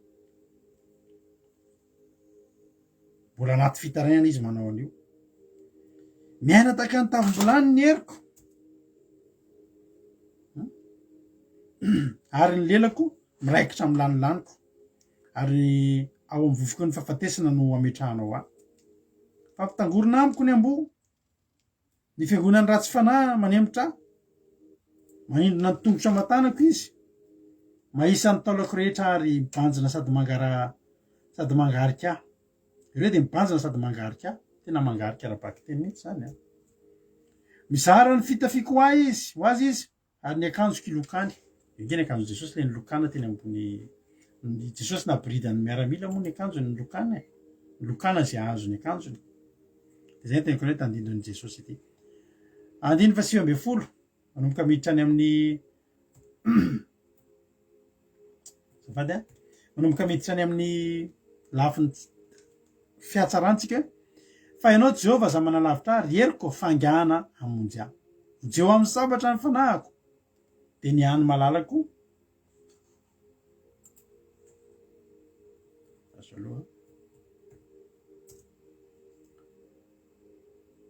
vonjeo amin'ny sabatra ny fanahako de ny hany malalako amin'ny herin'ny ambo vonjeo ambavan'ny lioana ary valio ho afaka mitendriky ny ombomanga tandriky ny ombomanga itory ny anaranao amin'ny rahalahiko ary amin'ny fiangonana niderako anao ianareo zay matahotra any Jehova midera azy ary zanaky Jakoba rehetra manomeza voninahitra azy ary matahora azy ry zanak'Israely rehetra lava moira vakina fa tao ambadiky ny fanetretena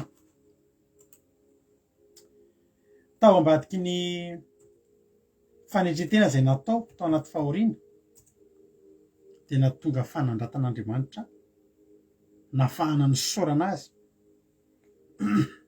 Alleluia ianareo andiny fahavatelo ambin'ny tsika zao ianareo zay matahotra ny Jehova midera azy ary taranak'i Jakoba rehetra manomeza voninahitra azy ary matahora azy ry zanak'Israely rehetra fa tsy manao tsinitsinina na marikoriko ny fahorian'ny ora izy ary tsy mba manafina mitavany aminy fa raha mitaraina aminy reny de miaino izy avy aminao no azahoako manao fiderahana avy amin'ny fiangonan-dehibe ny voaliko de efaiko anatrehan'izay matahotra ny Jehova inana amin'ny mpandefitra ka ho voky hideran'i Jehova zay matahotra azy zay mitady azy ho velona mandrakizay aneny fonareo halleloia zany angeravana zavatra ny setaorinan'ny fahoriana daholo zany halleloia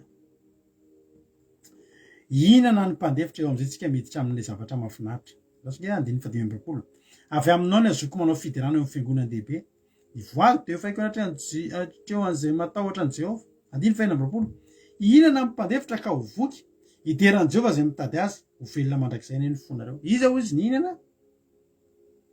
niny oeraoera ve le tsy nanaiky natao nininona ve fa tena zany be de tsy azo tsia ny mpandefitra atsiarika hiverina amin'i Jehova ny farany tany rehetra ary ekokeo anatrehanao ny foko ny firenetsamihafa fa ny Jehova fanjakana ary manapaka amin'ny firenetsamihafa izy inona sekoaka ny mpanefoefo rehetra ambonin'ny tany eo anatrehany no indrehan'izay rehetra efa hidina any amin'ny vovoka ka tsy mahavelona ny ainy tanao zany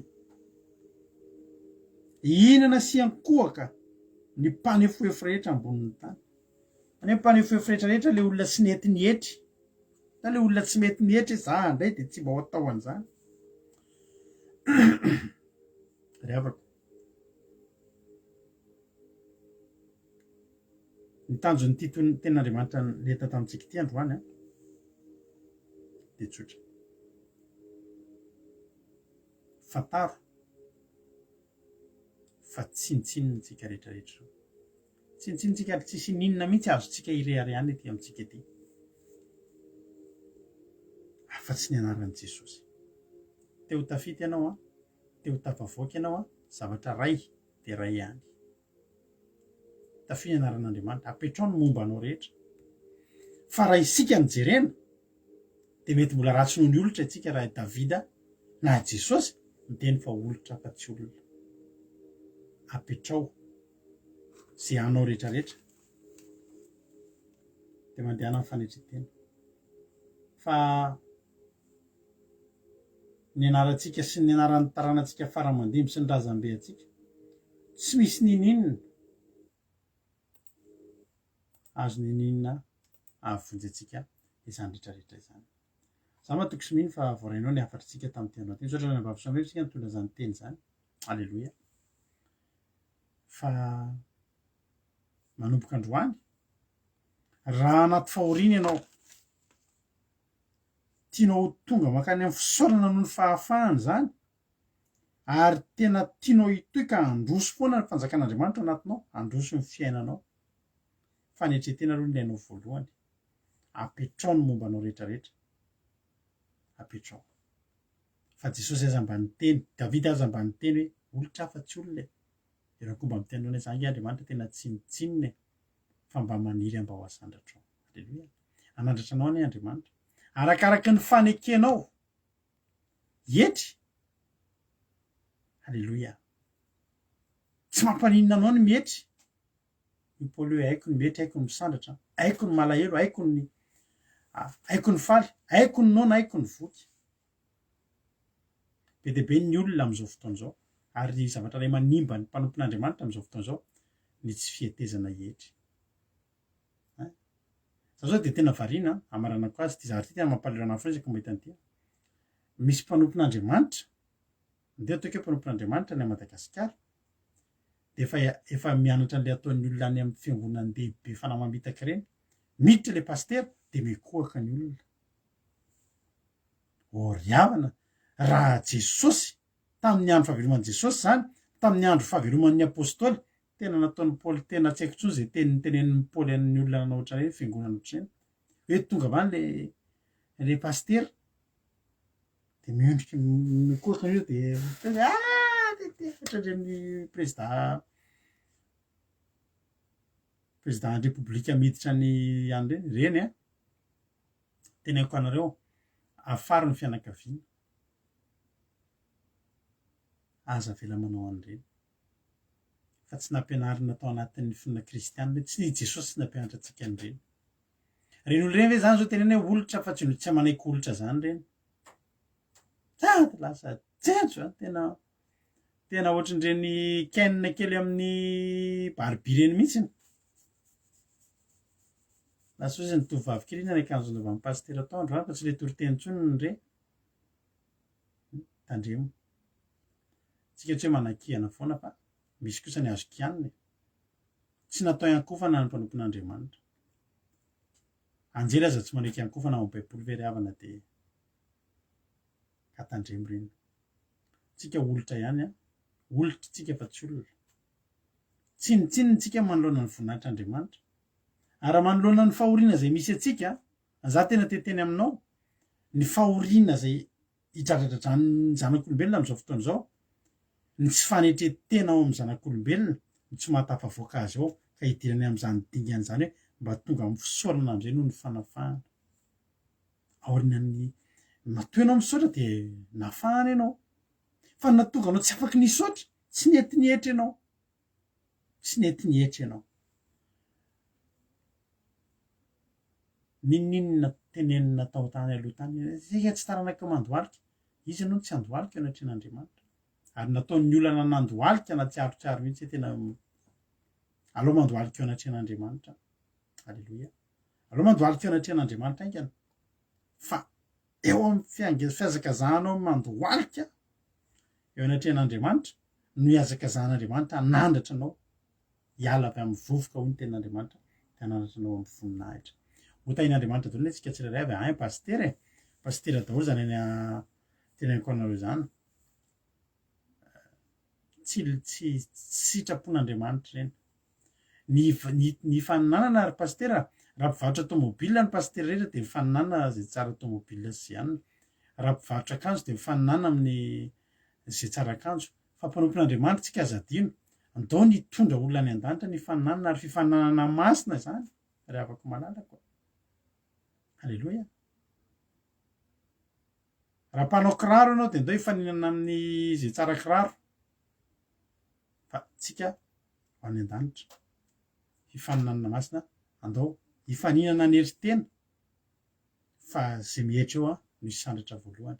Apetrao ary ny momba anao rehetrarehetra dia avy eo Andriamanitra no hisandratra. Aloha ny anaran'i Jesosy ny hisandratra fa io ny anarana mavonjy dia hanandratra anao ao aorianao hisaotra an'Andriamanitra ianao amin'ny nanafahany anao tanatin'ny fahorianao. Samy hita iny tompo isika rehetrarehetra mahery.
Jesosiano mafuletika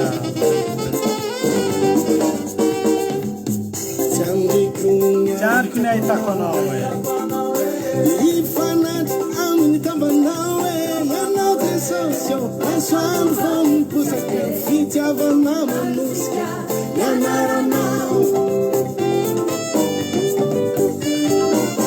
Funi na itanu mila nao Sauta stera arfira mavao Yana tesosio Yana zanen kinira Udera ina dakizanya Yana nawe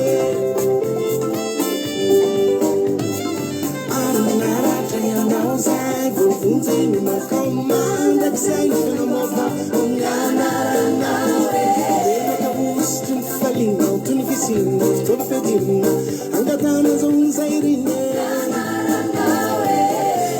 Andamina nansam kurutane Fiedana nasfana futane Fana vazana mfumba vsenene Fanangana nani matari fanane Fara fara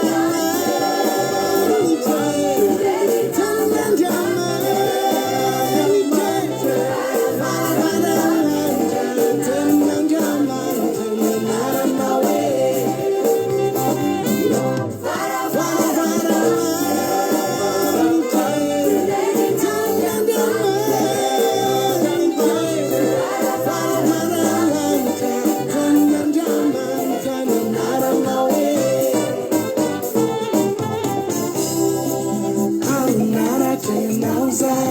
funzini malkomanga ksainy fanamoko aminanaranawe atamusitiny fifalinao tony fisinao fitopitadinina angatamazahonzairine fandaminananzany korotane fiatananazy fanavotane fanavezanany fomba fisainane fananganana ny matyary fiainane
raha tsika vavaky zany zany ravana malala raha tsika vavaky zany toriteny zany dia hitentsika hoe Jesosy manomboka androany dia fantatra ankehitriny fa tsy olona fa olitra ary fantatro fa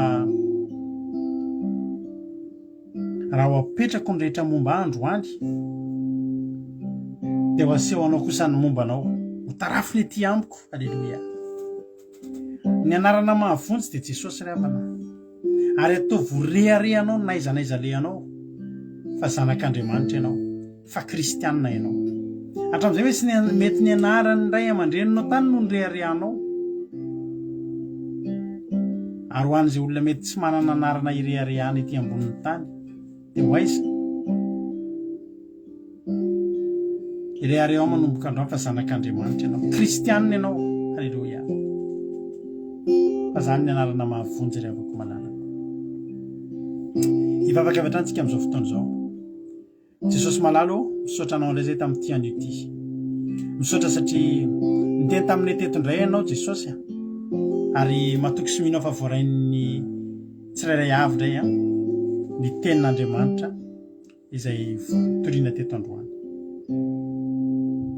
Misaotra Jesosy satria tena tianay ianao ary fantatro fa mitsinjo ianao isan'andro isan'andro mitsinjo izay ahatonga anay hiditra trany any amin'ny tsaratsara kokoa. Alleluia. aoka ny masina iamasina ho ianao aoka ny marina mbola hitoy anao no marina ary aoka izay efa naneritena mbola hitoy aneritena izay Jesosy hitoy aneritena anatrianao zay tena tsinotsinona izay ary olitra izay fa tsy mba olona fa matoky kosa ny tananao mahery anandratra na hiala avy amin'ny vovoka ianao. Eny Jehovahandriamanitra faneson'ny olona tondron'ny olona molitra ny fiainanay fa Jesosy raha noeseson'ny olona teo ambony azo fijaliana Jesosy ianao taiza mono ny efaranao aiza ianao amin'izao fotoana izao mpanjaka ny voninahitra. Alleluia.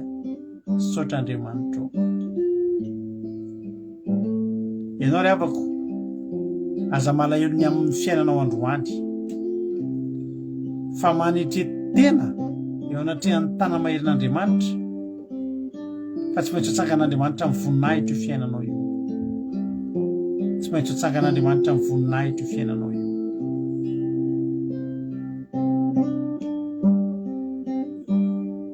Misaotra Jesosy misaotra anao Jesosy satria fantatray fa na oviana tsy maintsy tonga ny fotoana isaorana ianao hiderananao Andriamanitra ny amin'ny nanafahanao anay tanatin'izao olana izay mety talovany tsirairay avy amin'izao fotoana izao fa alao zay hitoy hietry eo anatrehanao fa zay mihetry ihany no asandatra ary zay manandra-tena no ahetry nampianatra anay ianao androany Jesosy ary terizo ty anatinay izany teny izany mba tsy ho adinodinonay mba tsy ho piain'ny mpanadino zay fa piain'ny mpakatò Jesosy misaotra indrindra Jesosy misaotra indrindra ary nidera sy niaja ho anao hatramin'izay dia mandrakizay androany Jesosy ataovy resy lahatra rehetrarehetra fa ho any an-danitra izay ary tsy ny zavatra iainana eto mamaritra an'izany fa ny fiafenana eo ambaniny anaranao mahery Jesosy no atongavanay amin'izany tanjona iazakazanay izany dia ny ho any an-danitra Jesosy malala raiso ny voninahitra rehetra ho anao raiso ny aja ambony indrindra rehetra ho anao fa hamendrika an'izany ianao misaotra indrindra Jesosy malala dera ny aja ny saotra sy ny voninahitra efa nao hatramin'izay dia ho mandrakizay raha misy tsy voalazako ianao malala ny masoa ary ianao anao mihoatra lavitra no izay maneritreretinay teto Andriamanitra misaotra Jesosy ny devoly sy Satana tsy afaka hitsaino ka na dia litera ray aza tamin'ireo teny izay nafafy androany fa manafaka ny olona amin'ny fanandratantena amin'ny mbola fametrahana resaka firazanana anatin'ny sainy andry manjary anakana anao tsy tonga ho fitahiana ho azy zany Jehovahandriamanitra dia esory tsy ety anatinay zany esory tsy ety anatinay zany fa tsy miaraka mandeha mirindra amin'ny filazantsara izany misaotra Jesosy amen hivavaka ho an'ny firenentsika amin'izao fotoana izao ampandrosika nabavitsika Berta hivavaka ho an'ny firenena tany tompo raha nabavy Berta anao ny fitenenana Alleluia. Sahin Jesosy pastera dia sahin Jesosy antsika rehetra hiara hivavaka tesika. Ry Andriamanitra renay izay aninganitra tsara indrindrao mbola faly misaotra anao izahay. Misaotra Jesosy malala satria tanteraka sy lavorary ny fanirinay, tanteraka Jehovahandriamanitra ny fangapahanay, ny ionanay teto anatrehana amin'ny alalan'izao fomba izao. Be Andriamanitra ny zavatra izay nataonay rehetrarehetra tsy mifanaraka tamin'ny sitraponao kanefa Jesosy malala nomena indrakoa izahay ary noho ny fitiavana lehibe mbola nomena ho anay tsirairay avy, mbola nomena fotoana napahana nanatanteraka izao fomba izao. Tsy hainay ny misaotra ny avy aminay izany rehetra izany. Misaotra Jesosy noho ny fanatrehanao, ny fanahy masinao no nanosika ho andrey nanantena ny fipisahan'ny teny tandroany tamin'ireto vahoakanao avy tamina Jehovahandriamanitra izany teny izay nitoriny izy ireo ary engane tompo malala tsy misy raraka eto, tsy raraka izany teny izany fa tena hipaka ao anatin'ny fony tsirairay avy ary tsy ho isan'ny mpiaino fanadino Jehovahandriamanitra ny manaraka rehetrarehetra izao mpandaharina izao fa tena ho isan'ny mpanomponao izay tena handray sy hankatò ny teninao satria ny teninao no sakafo izay ivelomanay, ny teninao no andro izay iankinanay satria avy aminao no antony fisianay mandritra ny androny fivelomanay rehetrarehetra. Amin'izao fotoana izao Jehovahandriamanitra tsy mitapoka aminao ny mitondra mbafoka ny amin'ny firenenay, apetraka feno am-pelantanana Jehovahandriamanitra ny firenenay, azavelana ho rery Jehovahandriamanitra ny firenenay ary maro ny zavatra izay famafahony amin'izany firenenay izany ary na dia anatin'ny faniritsirana anao Jehovahandriamanitra tahaka izay naninjehana anao teo ambony hazo fijaliana Jesosy ny ataon'izany firenenay izany amin'ny tsinotsinona anao Andriamanitra kanefa tompo malala amin'izao fotoana ankehitriny izao mamindrafony amin'izany firenenay izany ary ataovy hanana fafikina avy aminao no loharano izay hitondra fitahina, hitondra fahasalamana, hanamezana ny amin'izay rehetra manasatra izay tsy araka ny sitraponany amin'izany firenenay izany. Jehovah Andriamanitro, maro Jesosy malala ny zavatra izay mifamafafy tsy araka ny sitraponany amin'izany firenenay izany. Vokotra ny tsy fanekena ny fanarahana ny dianao. Vokotra ny fanefitevananao Andriamanitra dia manantena Andriamanitro ny amin'izao teny tena mitondrana ireny mpanomponao rehefa androany hipahakany amin'izany firenenay izany. Tena hitoky aminao Andriamanitra izay efa masina Jesosy ao ka tena hiamasina eo anatrehanao. Ary izay mbola manao tsinitsinina anao tsy mahalala anao Andriamanitra, rakofo Andriamanitra amin'ny alalan'ny heri ny fanamasinao ny firenenay ny vahoaka malagasy rehetra hanana fahatsapany tena, hanatona anao, hifikitra aminao, hisisika hitady anao satria hianano tombo sy mpamonjy ny amin'izany firenenay izany. Tompo Andriamanitro, tena maro Jesosy ny zavatra tiany hangatanay ny momba izany firenenay izany. Ary tena maro Andriamanitro izay tsy ambolenao, tsy araka ny sitraponao izay mifanefatsefany amin'izany firenenay izany. Matoky ianao Andriamanitra fa tsy ianao tsinitsininy anany amin'ny firenenay fa tena hipakany amin'ny firenenay ny herin'ny fanamasinao. Ary na ino Andriamanitro ny asany devoly mahatonga ny sainan'ny olombelona izay tsy mety manana fahatokiana eo anatrehanao dia horesy izany satria hanana mpandeso fanominy avy aminao Andriamanitra ny olo-tombo sy mpamonjy amin'izany firenenay izany. Misaotana Jehovah Andriamanitro ny asan-teraka izao fitoam-bakoka izao, isaraketo Andriamanitro izay amin'izao fotoana izao, ianao Andriamanitra no aza mafina mahasaraka anay, manatreha feno ao anatin'ny fony tsirairay avy ny fanatrehanao, ary eto visaintsaina entiny hatory izany teny izay nitoriana tandroany, isaintsainanay no avinay satria ratsy ianao no mialohanay, ratsy ianao ny bitika mangina ao anatin'ny fony mandrakariva ho aiza moa izay Jesosy afa-tsy aminao rery ihany. Manantena anao fa momba anay ianao, ary aiza mafona mahasaraka anay rehetrarehetra na dia iray segonda. Atory izay rehefa avy Jehovah Andriamanitro ny anjely masolany anodidina ny tsirairay avy, ny fanatrehanao ny momba ny tsirairay avy, manatreha feno ianao. Izany vafoka izany dia raisiko hanjakao, ho voninahitsy ny anaranao masina. Misaotra reo, misaotra fa namasina tsara indrindra ao, dia voninahitra ho anarery ihany. Halleluja, amen. Alléluia. Misaotra betsaka raha Vaviberta tamin'ny vavaka matsiro a. Isaorana an'Andriamanitra zany ary Andriamanitra malifity anao a. Ary dia ho tahina Andriamanitra hatrany anao amin'izay rehetra ataonao a, amin'ny asa aman-draharaha sy ny asan'Andriamanitra izay atao a. Dia tahiny tompo raha Vaviberta mankasitraka indrindra fa dia mamy a ny vavaka isaorana an'Andriamanitra mankasitraka indrindra. Dia misaotra anareo ihany koa nahatra ny hatramin'ny farany, lavalava ny fandarantsika androany fa dia misaotra anareo fa eo foana nareo mbola nahatra hatramin'ny farany a. Dia misaotra anareo a, raha mbola sitoga amin'ny rahalanitra Jesosy dia rapitsika ioneto indray raha mbola sitrapon'Andriamanitra ka velonaina daholo tsika. Dia ioneto indray tsika rapitso a. Rapitso a spesialina ny fandarantsika aza diny fa fangataham-bavaka. Aza mandefa fangataham-bavaka dia ny atoandro sy ny maraina nareo satria manjary tsy voavaky ny alina satria lasa ny ambany be any ny mesazinareo. Fa rehefa rapitso vao manomboka ny fandarana dia misokatra ny messenger koa dia eo nareo vao manomboka mandefa fangataham-bavaka entsika mabaka eto rapitso. Manana finoana fa tena betsaka ny fitsona vavolombelona tamin'ireny olona nentsika mabaka ireny a. Dia Andriamanitra ny amaly vavaka antsika indray rapitso dia tongava indray rapitso a. Fa rapitso nareo afaka mangata-bavaka raha misy zavatra entina-bavaka naza misalasala fa natao amin'izany ny fandarantsika rapitso. Misaotra betsaka ny rahalahy Jonathan tsika amin'izany hitanao zany fekiry zany a. Ianareo zany fekiry zany rahalahy Jonathan no manao an'izany amin'ny alalan'ny gitarany a sy ny fanomezam-pahasoavana nomen'Andriamanitra azy a.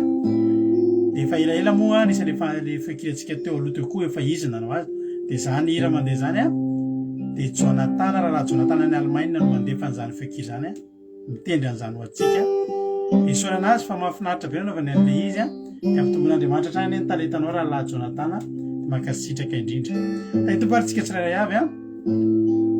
akiradio.radio12345.com fanomeny nonjapeo akiradio. Misy totensaky ny adiny telo amin'ny ray amin'ny efatra ny fito amin'ny folo a. Rapitso amin'ny folomarina verinao zao fandaran'izao raha tsy naino hatramin'ny voalohany ianao dia amin'ny ray amin'ny efatra ny fito arivo ihany koa.